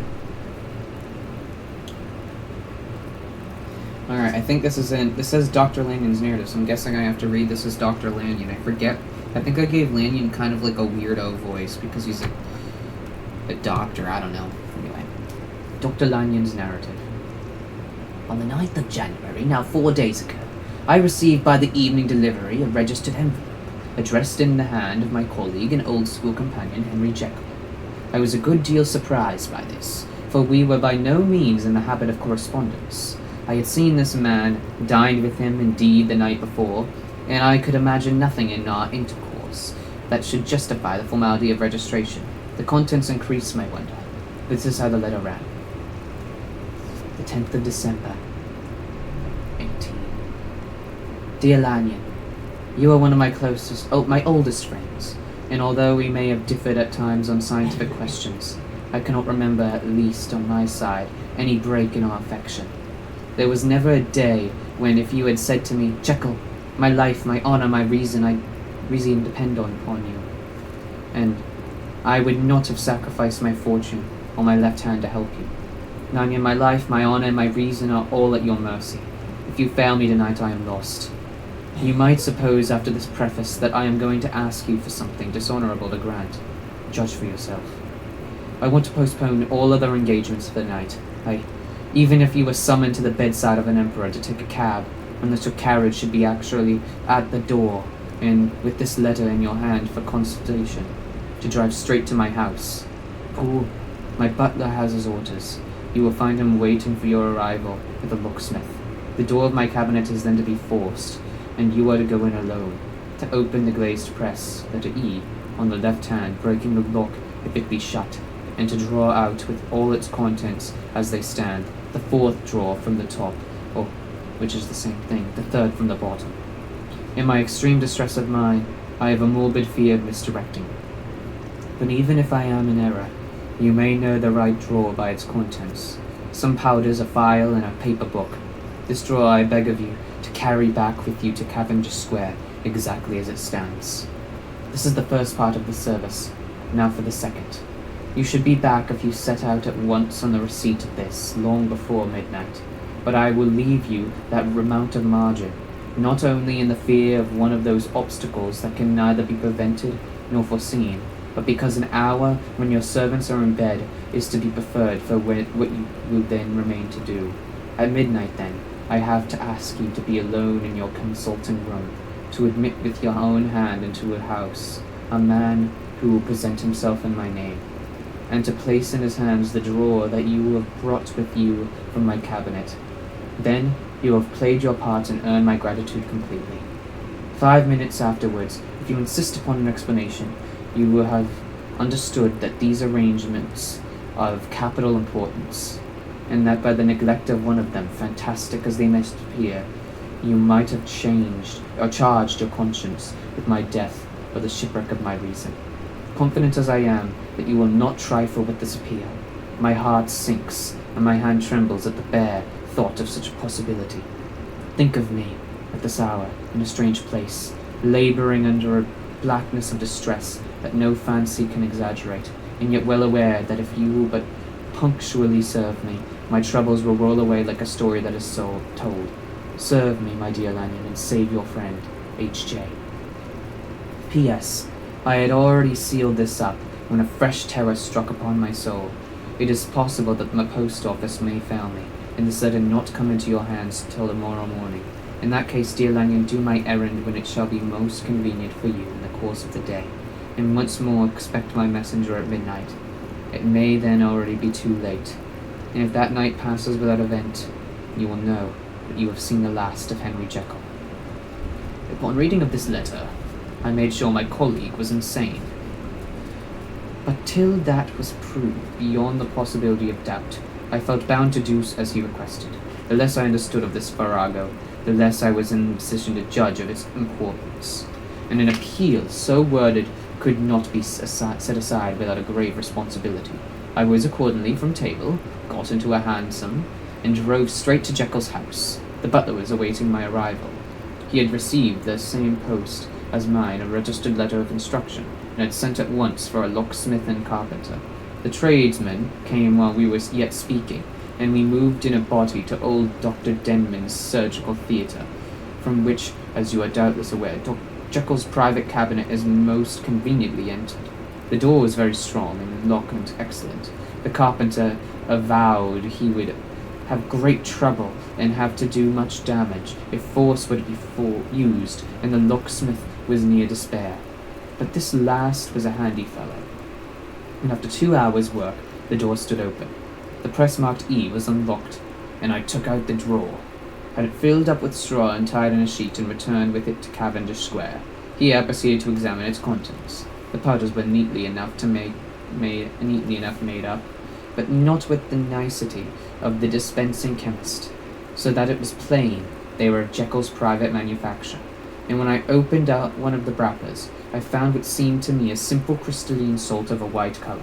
The phial to which I next turned my attention might have been about half full of a blood-red liquor, which was highly pungent to the sense of smell and seemed to me to contain phosphorus and some volatile ether. At the other ingredients I could make no guess. The book was an ordinary version book, and contained little but a series of dates. These covered a period of many years, but I observed that the entries ceased nearly a year ago, and quite abruptly. Here and there a brief remark was appended to a date, usually no more than a single word, double occurring perhaps 6 times in a total of several hundred entries. and once very early in the list, and followed by several marks of exclamation. Total failure! All this, though it whetted my curiosity, told me little what was definite. Here were a phial of some tincture, a paper of some salt, and the record of a series of experiments that had led, like too many of Jekyll's investigations, to no end of practical usefulness. How could the presence of these articles in my house affect either the honor and sanity or the life of my flighty colleague? If his messenger could go to one place, why could he not go to another? And even granting some impediment, why was this gentleman to be received by me in secret? The more I reflected, the more convinced I grew that I was dealing with a case of cerebral disease, and though I dismissed my servants to bed, I loaded an old revolver that I thought might be found in some posture of self-defiance. 12 o'clock had scarce rung out over London, ere the knocker sounded very gently on the door. I went myself at the summons, and found a small man crouching against the pillars of the portico. "Are you come from Dr. Jekyll?" I asked. He told me yes, by a constrained gesture, and when I had bidden him enter, he did not obey me with a screeching backward glance into the darkness of the square. There was a policeman not far off, advancing with his bull's eye open, and at the sight I thought my visitor started and made greater haste. These particulars struck me, I confess, disagreeable, and as I followed him into the bright light of the consulting room, I kept my hand ready on my weapon. Here at last I had a chance of clearly seeing him. I had never set eyes on him before, so much was certain. He was small, and, as I had said, I was struck besides with the shocking expression of his face, with his remarkable combination of great muscular activity and great apparent debility of constitution, and last but not least, with the odd subjective disturbance caused by his neighborhood. This bore some resemblance to incipient rigor, and was accompanied by a marked sinking of the pulse. At the time I set it down to some of the symptoms, but I have since had reason to believe the cause to lie much deeper in the nature of man, and to turn on some nobler hinge, the principle of hatred. This person, who had thus from the first moment of his entrance struck in me what I can only describe as a disgustful curiosity, was dressed in a fashion that would have made an ordinary person laugh. Able. His clothes, this is to say, although they were rich and sober fabric, were enormously too large in every measurement, the trousers hanging on his legs and rolled up to keep them from the ground, the waist of the coat below his haunches, and the collar sprawling wider upon his shoulders. Strange to relate, this ludicrous accompaniment was far from moving me to laughter, rather as there was something abnormal and misbegotten in the very essence of this creature that now faced me, something seizing and surprising and revolting. This fresh disparity seemed but to fit in with and to reinforce it, so that to my interest in the man's nature and character there was added a curiosity as to his origin, his life, his fortune, and status in the world. These observations, though they have taken so great a space to be set down in, were yet the work of a few seconds. My visitor was indeed on fire with sombre excitement. "Have you got it?" he cried. "Have you got it?" And so lively was his impatience that he even laid his hand upon my arm and sought to shake me. I put him back, conscious of his touch of certain icy pang along my blood. "Come, sir," said I. "You forget that I have not yet the pleasure of your acquaintance. Be seated, if you please." And I showed him an example, and set down myself in my customary seat, and with as fair as an intimation of my ordinary manner to a patient, and the lateness of that house, the nature of my preoccupations, and the horror I had of my visitor, would suffer me to muster. "I beg your pardon, Dr. Lanyon," he replied civilly enough. "What you say is very well founded, and my impatience has shown its heels to my politeness. I come here at the instance of your colleague, Dr. Henry Jekyll, on a piece of business of some moment, and I understood—" He paused and put his hand to his throat, and could see, in spite of his collected manner, that he was wrestling against the approaches of the hysteria. "I understood a draw, but here I took pity on my visitor's suspense, and some perhaps on my own growing curiosity. There it is, sir," said I, pointing to the drawer, where it lay on the floor behind the table, and still covered with the sheet. He sprang to it, and then paused, and laid his hand upon his heart. I could hear his teeth grate with the convulsive actions of his jaw, and his face was so ghastly to see that I grew alarmed both for his life and reason. "Compose yourself," said I. He turned a dreadful smile to me, and as if with the decision of despair, plucked away the sheet. At the sight of the contents, he uttered one loud sob of such immense relief that I sat petrified. And the next moment, in a voice that was already fairly well under control, "Have you a graduated glass?" he asked. I rose from my place with something of an effort, and gave him what he asked. He thanked me with a smiling nod, measured out a few minutes of the red tincture, and added one of the powders.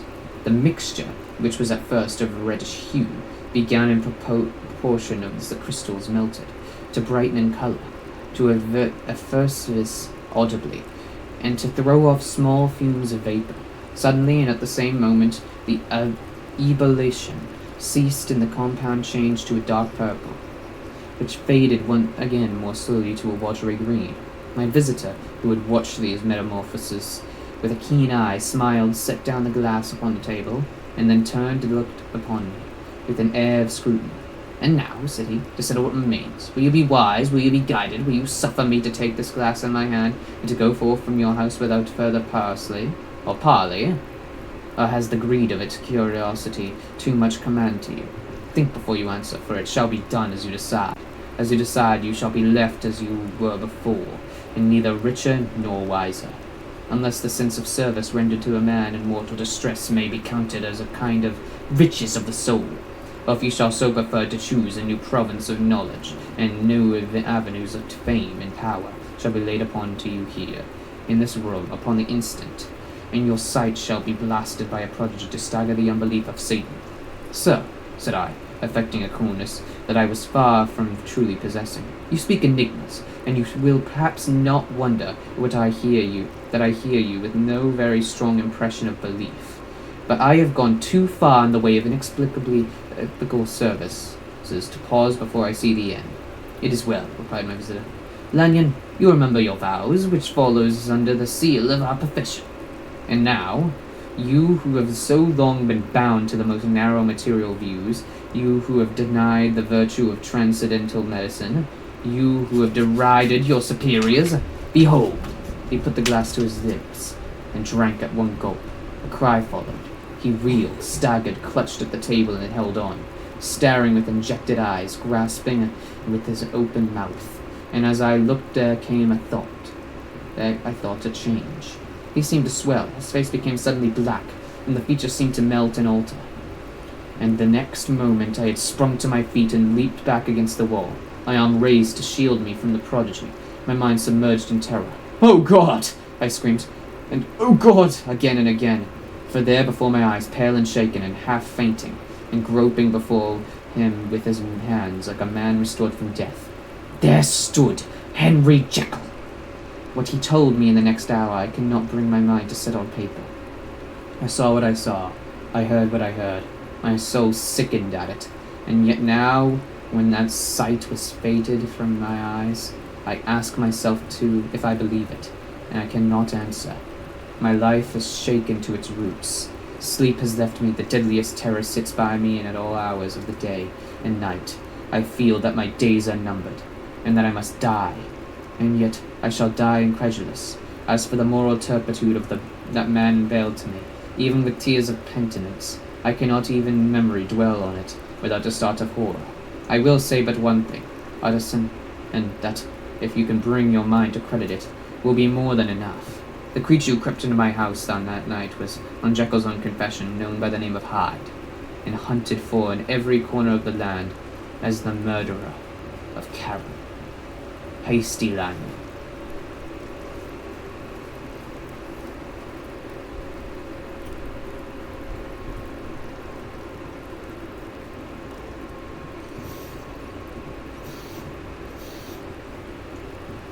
So Jekyll and Hyde are one? What? This is the last chapter, guys. This is the full confession. We're gonna get all the answers now. Any questions you may have had about the story so far will be answered. So, get ready. Henry Jekyll's full statement of the case. I was born in the year 18. to large fortune, endowed besides with excellent parts, inclined by nature to industry, fond of the respect of the wise, and good among my fellow men, and thus, as might have been supposed, with every guarantee of an honourable and distinguished future.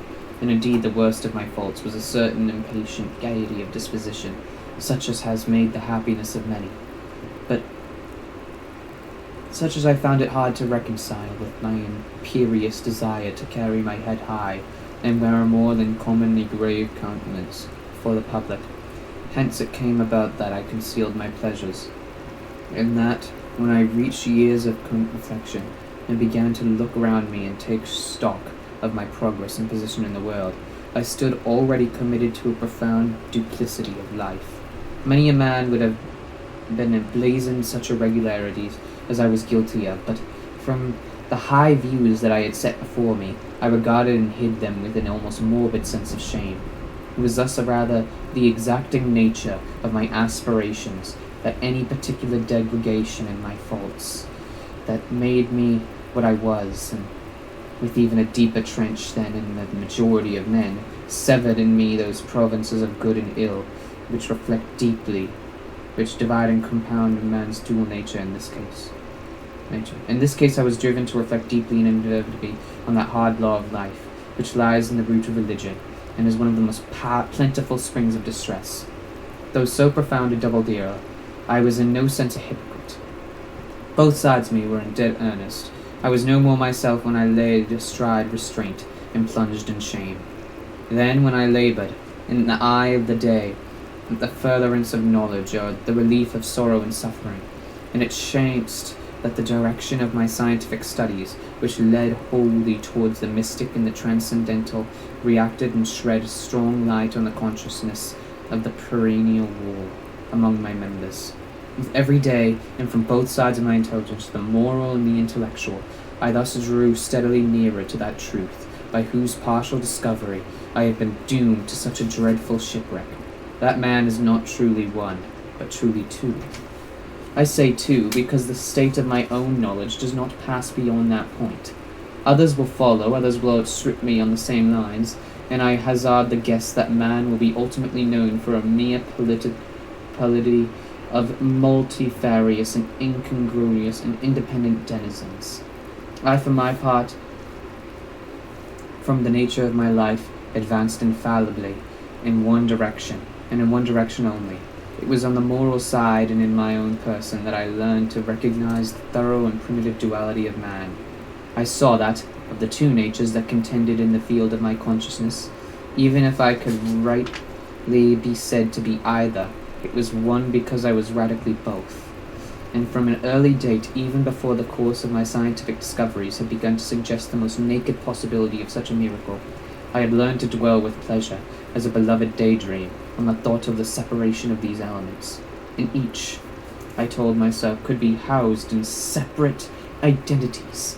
Life would be relieved of all of that was unbearable. The unjust might go his way, delivered from the aspirations and remorse of his more upright twin, and the just could walk steadfastly and securely on his upward path, doing the good things in which he found his pleasure, and no longer exposed to disgrace and penitence by the hands of this extraneous evil. It was the curse of mankind that these incongruous... I cannot say that word! What the heck? Why is there the F slur? Dr. Jekyll, you're homophobic! My goodness. With us bound together, that in the these incongruous gay people with us bound together, that in the agonized womb of consciousness these polar twins should be continuously struggling. How then were they disassociated? I was so far in my reflections when, as I have said, a side light began to shine upon the subject from the laboratory table. I began to perceive more deeply than it has ever yet been stated the trembling immateriality, the mist-like transience of the seemingly so solid body in which we walk attired. Certain agents I found to have the power to shake and to pluck back that fleshy vestment, even as a wind might toss the curtains of pavilion. For two good reasons I will not enter deeply into the scientific branch of my confession. First, because I have been made to learn that the doom and burden of our life is bound forever on a man's shoulders, and when the attempt is made to cast it off, it returns upon us with more unfamiliar and more awful pressure. Second, because as my narrative will make alas too evident, my discoveries were incomplete. Enough then, that I not only recognize my natural body for the mere aura and effulgence of certain of the powers that made up my spirit, but managed to compound a drug by which these powers should be dethroned from their supremacy, in a second form, and countenance substituted, nonetheless natural to me, because they were the expression and bore the stamp of lower elements in my soul. I hesitated long before I put this theory to the test of practice. I know well that I risked death for any drug that so potently controlled and shook the very fortress of identity. Might, by the very least, scruple of an overdose, or at the least inopportunity in the moment of exhibition, utterly blot out that immaterial tabernacle, which I looked to it to change. But the temptation of a discovery so singularly and profound at last overcame the suggestions of alarm. I had long since prepared my tincture. I purchased at once from a firm of wholesale chemists a large quantity of a particular salt, which I knew from my experience to be the last ingredient required. In a late one accursed night, I compounded the elements, watched them boil and smoke together in the glass, and when the ebullition had subsided, which a strong glow of courage drank off the potion. The most racking pang succeeded, a grinding in the bones, deadly nausea, and the horror of the spirit that could not be exceeded at the hour of birth or death. Then these agonies began swiftly to subside, and I came to myself as if out of a great sickness. There was something strange in my sensations, something indescribably new, and from its very novelty incredibly sweet. I felt younger, lighter, happier in body. Within I was conscious of a heady recklessness. A current of disordered sensual images running like a mill raced in my fancy. A solution of the bonds of obligation. An unknown but not an innocent freedom of soul. I knew myself, as the first breath of this new life, to be more wicked, tenfold more wicked. Sold a slave to my original evil, and the thought, in that moment, braced and delighted me like wine. I stretched out my hands, exulting in the freshness of these sensations, and in the act I was suddenly aware that I had lost in stature. There was no mirror at that date in my room. That which stands beside me as I write was brought there later on, and for the very purpose of these transformations. The night, however, was far gone into the morning. The morning, blackened as it was nearly ripe for the conception of the day. The inmates of my house were locked in the most rigorous hours of slumber, and I determined, flushed as I was with hope and triumph, to venture into my new shape as far as to my bedroom. I crossed the yard wherein the constellations looked down upon me. I could have thought with wonder the first creature of that sort that their unsleeping vigilance had yet disclosed to them. I stole through the corridors, a stranger in my own house, and coming to my room, I saw for the first time the appearance of Edward Hyde. I must here speak by theory alone, saying not that which I know, but that which I suppose to be most probable. An evil side of my nature, to which I had now transferred the stamping efficiency, was less robust and less developed then. The good which I had just opposed, again in the course of my life, which had been after all 9/10 a life of effort, virtue, and control, it had been much less exercised and much less exhausted, and hence, as I think it came about that Edward Hyde was so much smaller, slighter, and younger than Henry Jekyll. Even as good shone upon the countenance of the one, evil was written broadly and plainly on the face of the other. Evil, besides, which I must still believe to be the lethal side of man, had left on that body an imprint of deformity and decay. And yet, when I looked upon that ugly idol in the glass, I was conscious of no repugnance, rather of a leap of welcome. This too was myself. It seemed natural and human. In my eyes it bore a livelier image of the spirit. It seemed more express and single, but the imperfect and divided countenance I had been hitherto accustomed to call mine, and in so far I was doubtless right. I had observed that when I wore the semblance of Edward Hyde, None could come near me to me at first without a visible misgiving of the flesh. This, as I take it, is because all human beings, as we meet them, are commingled out of good and evil, and Edward Hyde alone in the ranks of mankind was pure evil. I lingered but a moment at the mirror. The second and conclusive experiment had yet to be attempted. It yet remained and to be seen if I had lost my identity beyond redemption.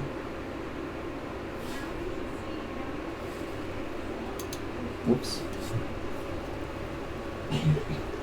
And must flee before daylight from a house that was no longer mine, and hurrying back to my cabinet, I once more prepared and drank the cup, once more suffered the pangs of disillusion, and came to myself once more with the character, the stature, and the face of Henry Jekyll.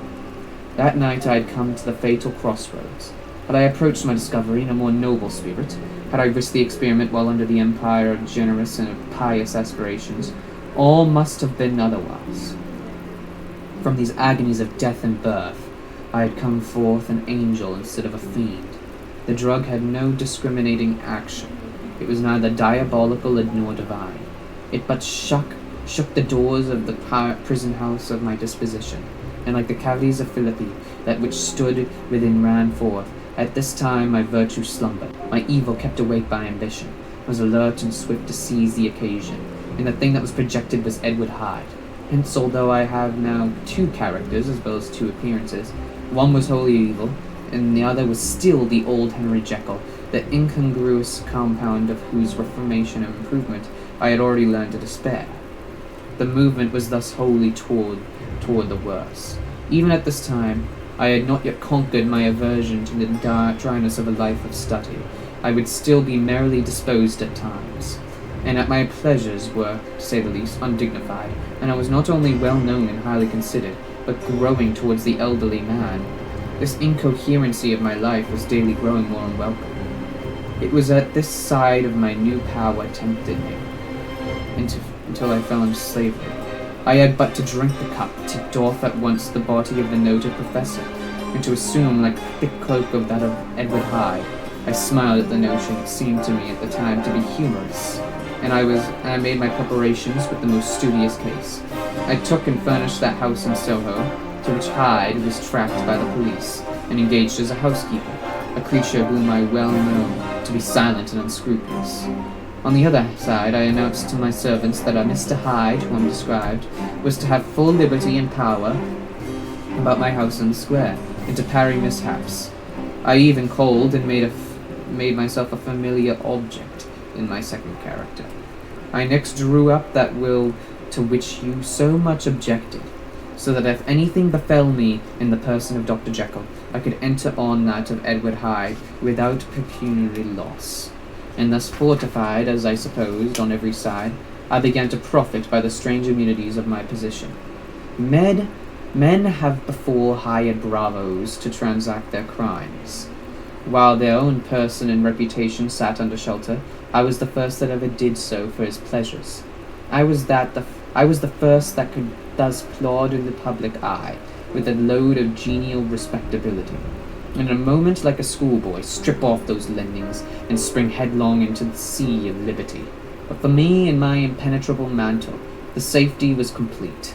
Think of it, I did not even exist.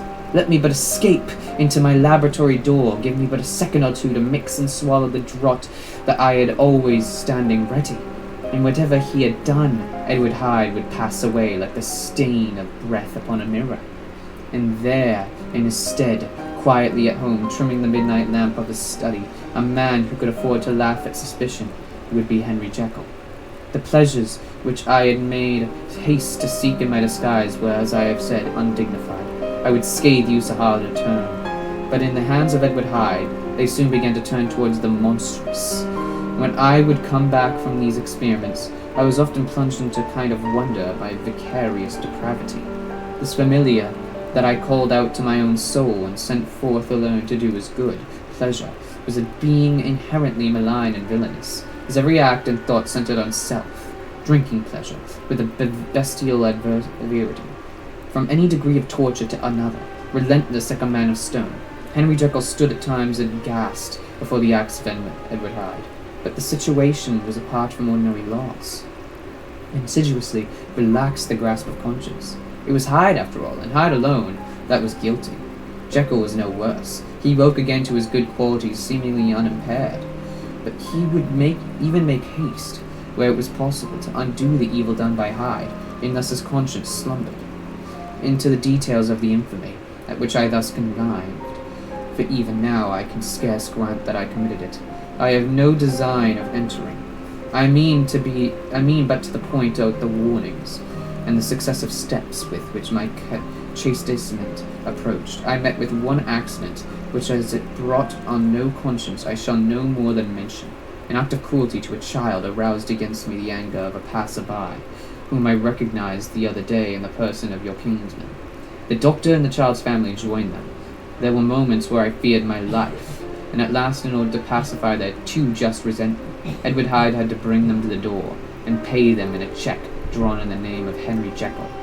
But this danger was easily eliminated but from the future, by opening an account at another bank in the name of Edward Hyde himself, and when, by shopping my own hand backward, I had supplied my double with a signature, I thought I sat beyond the reach of fate. Some 2 months before the murder of Sir Danvers, I had been out for one of my adventures, and had returned at a late hour, and woke the next day in bed with somewhat odd sensations. It was in vain I had looked about me. In vain I saw the decent furniture and tall proportions of my room in the square. In vain that I recognized the pattern of the bed curtains and the design of the mahogany frame. Something still kept insisting that I was not where I was, that I was not wakened where I seemed to be, but in that little room in Soho, where I was accustomed to the sleep in the body of Edward Hyde. I smiled to myself, and in my psychological way began lazily to inquire into the elements of this illusion, occasionally, even as I did so, dropping back into a comforting morning doze. I was still so engaged when, in one of my most wakeful moments, my eye fell upon my hand, now the hand of Henry Jekyll, as you have often remarked, was professional in shape and size. It was large, firm, white, and comely. But the hand which I had now saw, clearly enough in the yellow light of a mid-London morning, lying half-shut on the bedclothes, was leaning corded knuckly in a dusky pallor, and thickly shaded with a smart growth of hair. It was the hand of Edward Hyde. I must have stared upon it for near half a minute, sunk as I was in the mere stupidity of wonder, before terror woke in my breast. As sudden and startling as the crash of cymbals, and bounding from my bed, I rushed to the mirror. At the sight that met my eyes, my blood was changed into something exquisitely thin and icy. Yes, I had gone to bed Henry Jekyll. I had awakened Edward Hyde. How was this to be explained? I asked myself, and then, with another bound of terror, how was it to be remedied? It was well on in the morning. The servants were up. All my drugs were in the cabinet. A long journey down 2 pairs of stairs, through the back passage, across the open court, and through the anatomical theatre, from where I was there standing horror-struck. It might indeed be possible to cover my face. But of what use was that, when I was unable to conceal the alteration in my stature? And then, with an overpowering sweetness of relief, it came back upon my mind that the servants were already used to the coming and going of my second self. I had soon dressed as well as I was able in clothes of my size, had soon passed through the house, where Bradshaw stared and drew back at seeing Mr. Hyde at such an hour, and in such a strange array, and 10 minutes later Dr. Jekyll had returned to his own shape, and was sitting down with a darkened brow, to make a feint of breakfasting. Small indeed with my appetite, the inexplicable incident, this reversal of my previous experience, seemed, like the Babylonian finger on the wall, to be spelling out the letters of my judgment. Then I began to reflect more seriously than ever before on the issues and possibilities of my double existence. That part of me which I had the power of projecting had lately been much exercised and nourished.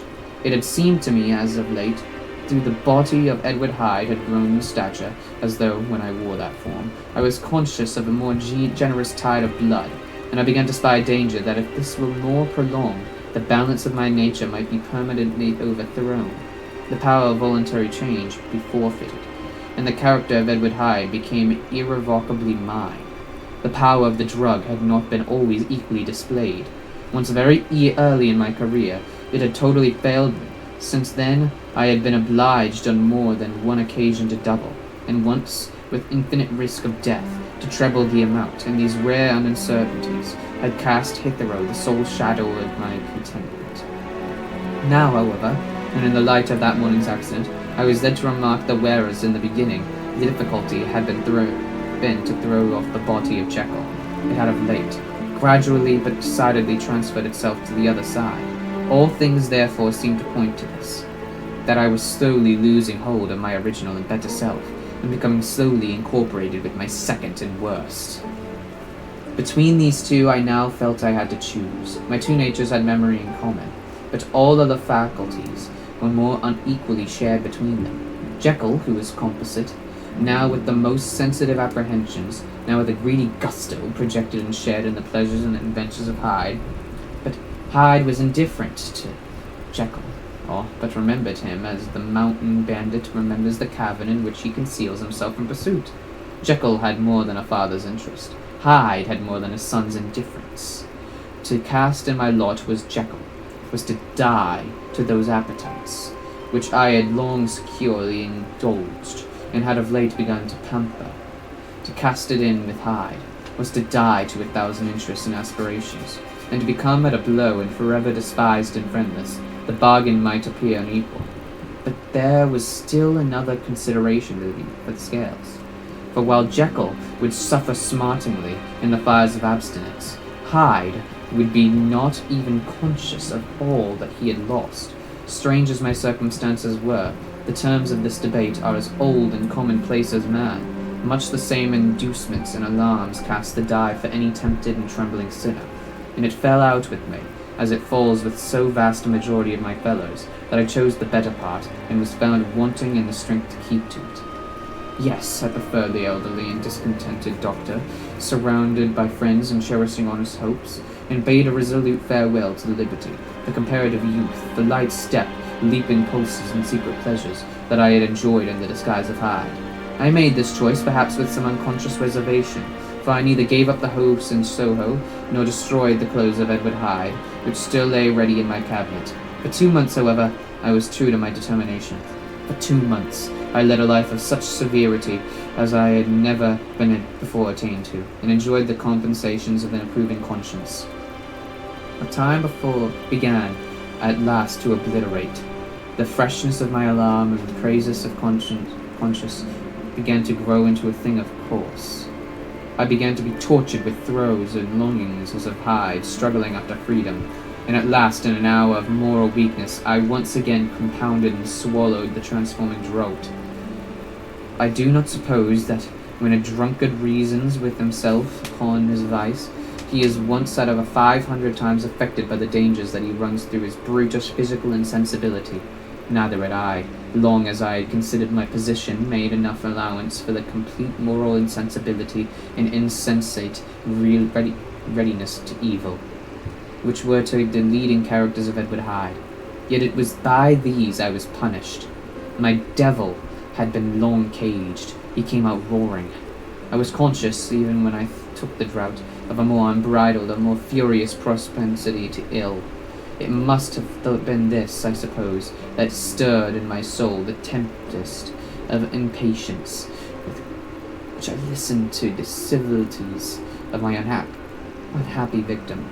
I declare at last, before God, no man morally sane could have been guilty of that crime upon so pitiful a provocation, and that I struck in no more reasonable spirit than that in which a sick child may break a plaything. But I had voluntarily stripped myself of all those balancing instincts, by which even the worst of us continued to walk, with some degree of steadiness, among temptations, and in my case to be tempted, however slightly, was to fall. Instantly the spirits of hell awoke in me enraged. With the transport of glee I mauled the unresisting body, tasting delight from every blow, and it was not till weariness had begun to succeed that I had suddenly, in the top fit of my delirium, struck through the heart by a cold thrill of terror. A mist dispersed. I saw my life to be forfeit, and fled from the scene of these excesses, at once glorifying and trembling my lust of evil gratified and simulated my love of life, screwed to the topmost peg. I ran to the house in Soho, and to make assurance doubly sure, destroyed my papers. Thence I set out through my lamplit streets, in the same divided ecstasy of mine, gloating on my crime, lightheartedly devising others in the future, and yet still hastening and still hearkening in my wake for the steps of the Avenger.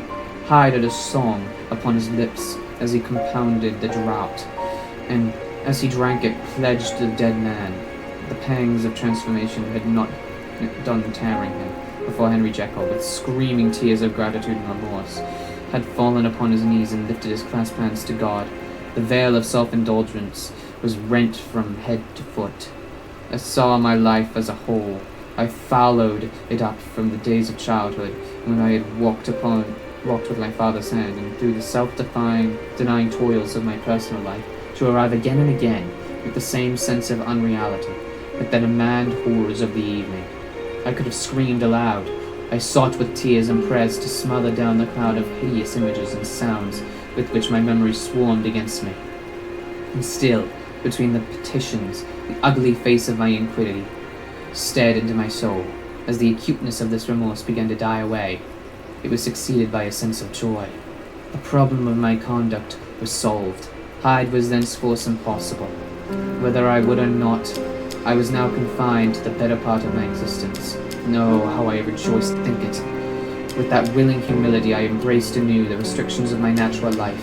With sincere renunciation I locked the door by which I had so often gone and come, and ground the key under my heel. The next day I came to the news that the murder had been overlooked, that the guilt of Hyde was patent to the world, and that the victim was a man high in public estimation. It was not only a crime, it had been a tragic folly. I think I was glad to know it. I think I was glad to have my better impulses thus best rested and guarded by the terrors of scaffold. Jekyll was now my city of refuge. Let but Hyde peep out an instant, and the hands of all men would be raised to take and slay him. I resolved in my future conduct to redeem the past, and I can say with honesty that my resolve was fruitful of some good. You know yourself how earnestly in the last months of last year I labored to relieve suffering. You know that much was done for others, and that the days passed quietly, almost happily for myself. Nor can I truly say that I wearied of this beneficent and innocent life. I think instead that I daily enjoyed it more completely. But I was still cursed with my duality of purpose, and as the first edge of my penitence wore off, the lower side of me, so long indulged, so recently chained down, began to growl for license. Not that I dreamed of resuscitating Hyde. The bare idea of that would startle me to frenzy, no. It was in my own person that I was once more tempted to trifle with my conscience, and it was an ordinary secret sinner that I at last fell before the assaults of temptation. There comes to an end to all things. The most capacious measure is filled at last, and this brief condensation to my evil finally destroyed the balance of my soul.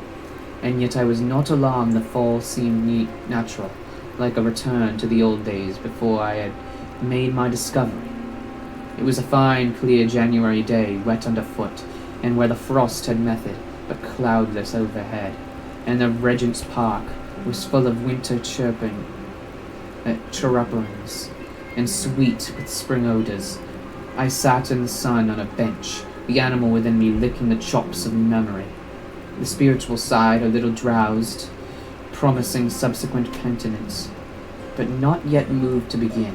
After all, I reflected, I was like my neighbors. And then I smiled, comparing myself with other men, comparing my act of goodwill with the lazy cruelty of their neglect. And at the very moment of that vainglorious thought, a calm came over me, a horrid nausea, and the most deadly shuddering, then passed away and left me faint. And then, as in its turn the faintness subsided, I began to be aware of a change in the temper of my thoughts, a greater boldness, a contempt of danger, a solution of the bonds of obligation. I looked down, my clothes hung formlessly on my shrunken limbs, the hand that lay on my knee was corded and harried. I was once more Edward Hyde. A moment before I had been safe of all men's respect, wealthy beloved, the cloth laying for me in my dining room at home. And now I was the common quarry of mankind, hunted, houseless, a known murderer thralled to the gallows. My reason wavered, but it did not fail me utterly. I had more than at once observed that. In my second character, my faculties seemed sharpened to a point, and my spirits more tensely elastic, as it came about that, where Jekyll perhaps might have succumbed, Hyde rose to the importance of the moment. My drugs were in one of the presses of my cabinet. How was I to reach them? That was the problem that, crushing my temples in my hands, I set myself to solve. The laboratory door I had closed. If I sought to enter by the house, my own servants would consign me to the gallows. I saw I must employ another hand, and thought of Lanyon. How was he to be reached? How persuaded? Supposing that I escaped capture in the streets, how was I to make my way into his presence? And how should I, an unknown and displeasing visitor, prevail on the famous physician to rifle the study of his colleague, Dr. Jekyll? Then I remembered that of my original character, one part remained to me. I could write my own hand, and once I had conceived the kindling spark, the way that I must follow became lightened up from one end to end. Thereupon, I arranged my clothes as best I could, and summoning a pairing hansom, drove into an hotel in Portland Street, my name of which I chanced to remember, of my appearance, which was indeed comical enough, however tragic a fate these garments covered. The driver could not conceal his mirth. I gnashed my teeth upon him, with a gust of devilish fury, and the smile withered from his face. Happily for him, yet more happily for myself, for in another instant I had certainly dragged him from his perch. At the inn, as I entered, I looked about me with so black a countenance as much as made the attendants tremble. Not a look did they exchange in my presence, but obsequiously took my orders, led me to a private room, and brought me wherewithal to with inordinate anger, sprung to the pitch of murder, lusting to inflict pain. Yet the creature was astute, mastered his fury with a great effort of the will, composed his two important letters, one to Lanyon and one to Poole, and that he might receive actual evidence of their being posted, sent them out with directions, and they should be registered. Thenceforward, he sat all day over the fire in the private room, gnawing his nails. Then he died, sitting alone with his fears, the waiter visibly quailing before his eye. And thence, when the night was fully come, he set forth in the corner of a closed cab, and was driven to and fro about the streets of the city. He, I say, I cannot say I, that a child of hell had nothing human, nothing lived in him but fear and hatred. And when at last, thanking the driver, had begun to grow suspicious, he discharged the cab and ventured on foot, attired in his misfitting clothes, an object marked out for observation, into the midst of the nocturnal passengers. These two bad passions raged within him like a tempest. He walked fast, hunted by his fears, chattering to himself, skulking through the less frequented thoroughfares, counting the minutes that still divided him from midnight. Once a woman spoke to him, offering, I think, a box of lights. He smote her in the face, and she fled. When I came to myself at Lanyon's, the horror of my friend perhaps affected me somewhat. I do not know. It was at least but a drop in the sea to the abhorrence with which I looked back upon these hours. A change had come over me. It was no longer the fear of the gallows, it was the horror of being Hyde that racked me. I received Lanyon's commendation partly in my dream. It was partly in a dream that I came home to my own house and got into bed. I slept after the prostration of the day, with a stringent and profound slumber which not even the nightmares had wrung me would avail to break. I awoke in the morning shaken, weakened but refreshed. I still hated and feared the thought of the brute that slept within me, and I had not, of course, forgotten the appalling dangers of the day before. But I was once more at home, in my house, and close to my drugs.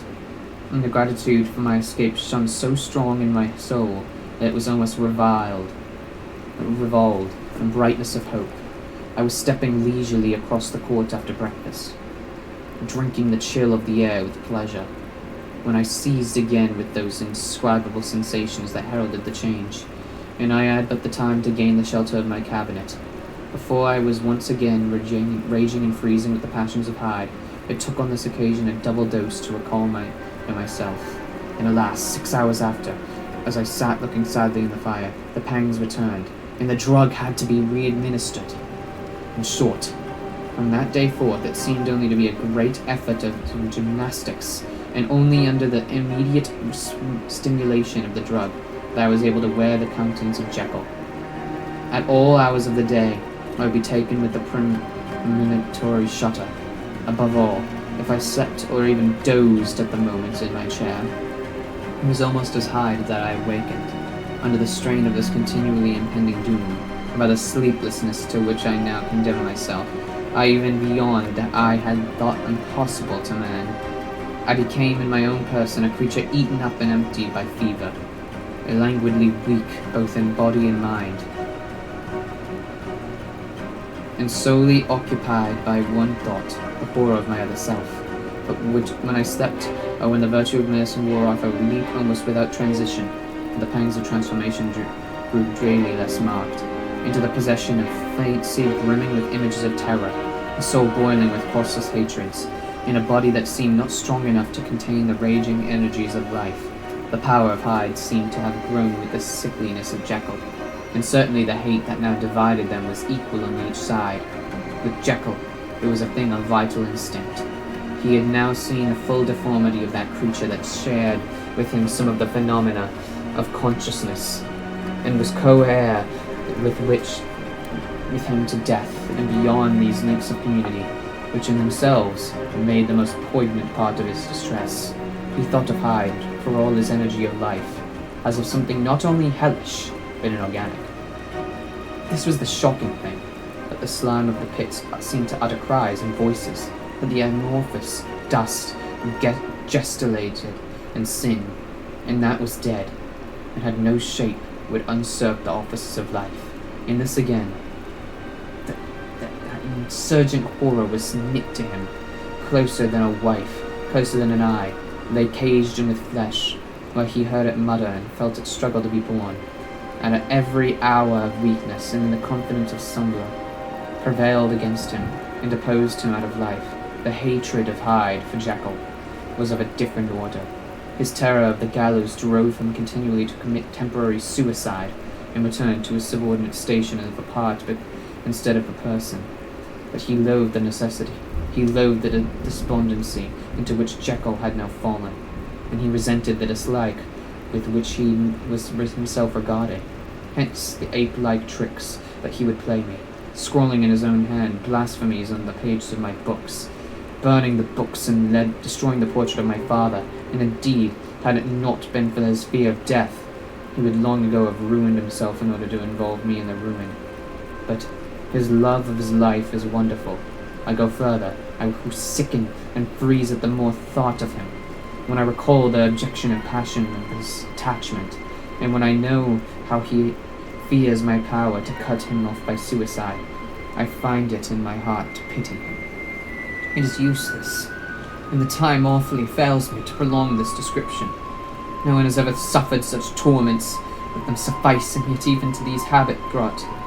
No, not elevation, but a certain callousness, a soul, a certain acquiescence of despair. And my punishment might have gone on for years, but for the last calamity which had now fallen, and which had finally severed me from my own face and nature, my provision of the salt, which had never been renewed since the date of the first experiment, began to run low. I sent out for a fresh supply, and mixed the draught. The ablution followed, and the first change of colour, not the second. I drank it, and it was without efficiency. You will learn from poor now. I have had London ransacked. It was in vain, and I am now persuaded that my first supply was impure, and that it was that unknown impurity which lent efficiency to the draught. About a week has passed, and I am now finishing the statement under the influence of the last of the old powders. This, then, is the last time, short of a miracle, that Henry Jekyll can think of his own thoughts, or see his own face. Now, how sadly altered, in the glass. Nor must I delay too long to bring my writing to an end, for if my narrative has hitherto escaped destruction, it has been a combination of great prudence and great good luck. Should the throes of change take me in the act of writing it, Hyde will tear it in pieces. But if some time shall have elapsed after I have laid it by, his wonderful selfishness and circumscription to the moment will probably save it once again from his action of his ape-like spite. And indeed, the doom that is closing on us both has already changed and crushed him. Half an hour from now, when I shall again and forever re-endue that hated personality, I know how I shall sit shuddering and weeping in my chair. I'll continue with the most strained and fear-struck ecstasy of listening to pace up and down this room, my last earthly refuge, and give ear to every sound of menace. Will Hyde die upon the scaffold, or will he find the courage to release himself at the last moment? God knows, I'm callous. This is my true hour of death. And what is to follow concerns another than myself. Here then, as I lay down the pen, I proceed to seal up my confession. I bring the life of that unhappy Henry Jekyll to an end.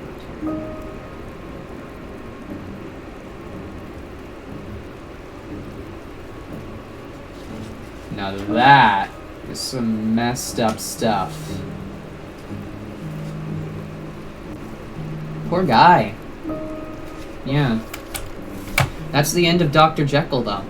And I mean, it's the end of Dr. Jekyll and Mr. Hyde. Yeah, it's a very interesting read. Definitely a little bit difficult for me to read because, you know, I'm Gen Z, I'm dumb. But I can definitely see how this really is important. How this really just has such a crazy concept. Like, I can't imagine reading this in the 1860s, like, wondering what the heck is going on, and then realizing that Dr. Jekyll and Mr. Hyde are one. That must have been the biggest twist. That must have been, like, the Luke, I am your father of the millennia. Like, it's the same thing with that, because now everyone knows Darth Vader is Luke's father.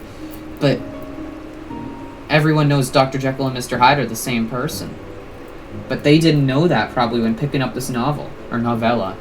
But, yeah, that's a crazy read. And I don't want to just end the video just now. I do want to analyze the book a little bit. I have to analyze the book a little bit. I have to find a couple dialogue options, but I won't do that in the video. I'm just going to do that after. But, wow. It's definitely, like, it's nothing that special now, but I'm looking through it in the lens of someone who is living in, like, the 1800s when this book was made, and reading this for the first time, and just wondering how crazy this must have felt.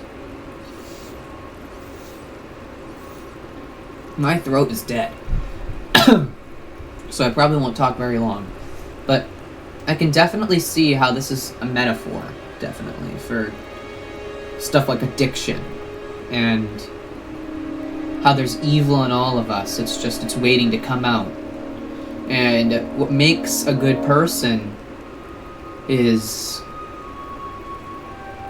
not letting that evil take over you. Because there's good people, of course. Like, Dr. Jekyll's a good guy, but no matter what, there's always going to be that evil, those selfish desires, no matter how good you are. Like, Mother Teresa probably had selfish desires, Gandhi had selfish desires. Let's be real. Everyone has selfish desires, and what makes Dr. Jekyll and Hyde so interesting is we get to see what happens when those selfish desires are encompassed into a single person, and that's Mr. Hyde. Mr. Hyde represents not just the evil in Dr. Jekyll, but the evil in all of us. But yeah, I also could see it's a very good parallel to addiction, because Dr. Jekyll was going through some, like, withdrawals, it felt like. And, for anyone who's gone through addiction, I learned about it a lot last year. This can go for an addiction to anything. Like, even something as, like, I don't know, Mountain Dew, like me, which obviously it's not that deep. I say that as a joke. But for people who are seriously going through seriously hard addictions like drugs and alcohol, I bet this book, or the character of Dr. Jekyll really connects with them, because Dr. Jekyll started this journey of turning into Hyde and feeling this rush, this dopamine, you can call it, because that's really what starts addictions, that dopamine rush you get when this one thing happens, and that can lead to you wanting to get that feeling again. But no matter what, when you keep doing that thing, and it starts to happen more and more often, because you want that rush more and more again, it's just going to become less and less good. Because you're never going to get that feeling that you got ever again.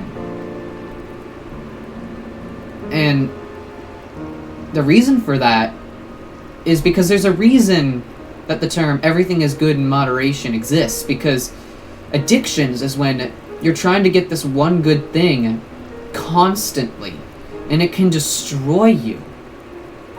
Like, for example, with drugs and alcohol, you're trying to get that feeling that you felt more often, and you try that you drink more alcohol, more and more alcohol, or you have more and more cocaine or whatever drug, and you just, it makes you, you're never going to get that same feeling that you get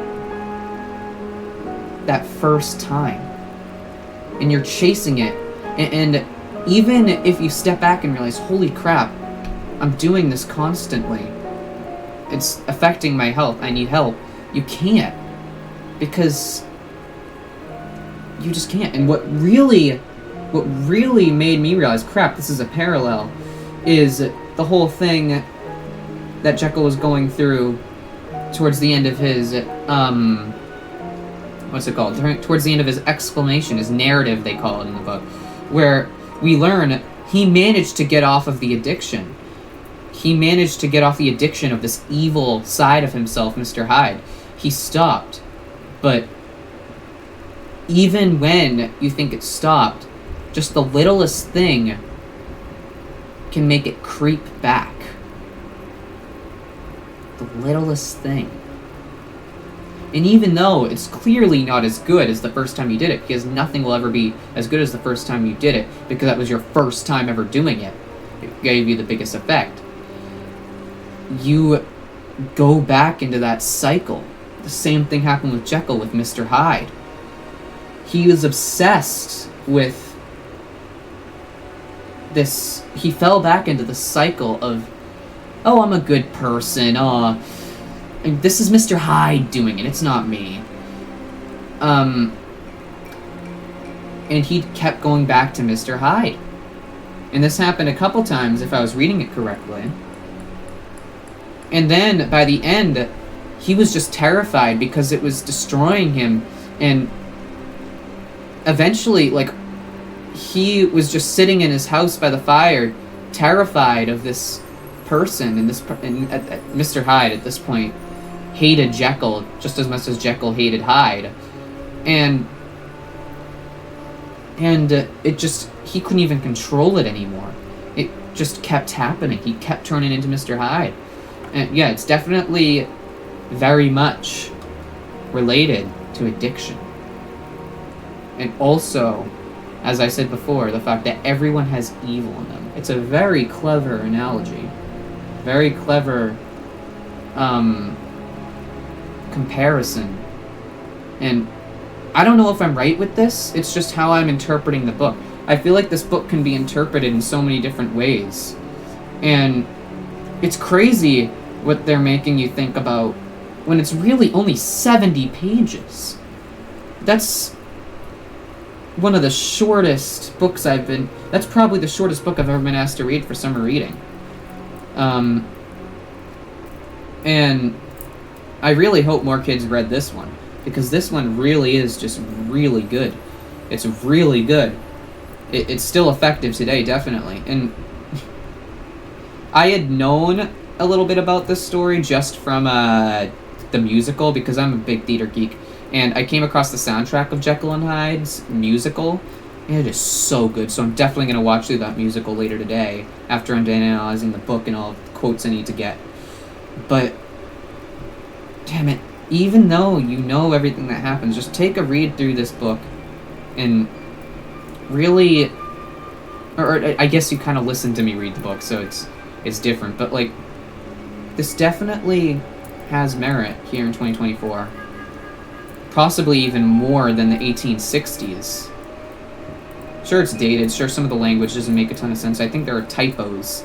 I caught it like a couple times. Wait, is this even typed correctly? I don't know if that's just me not understanding how they talked back then. I bet that's a little bit like that. And also, I do believe it's a British book. It does take place in London.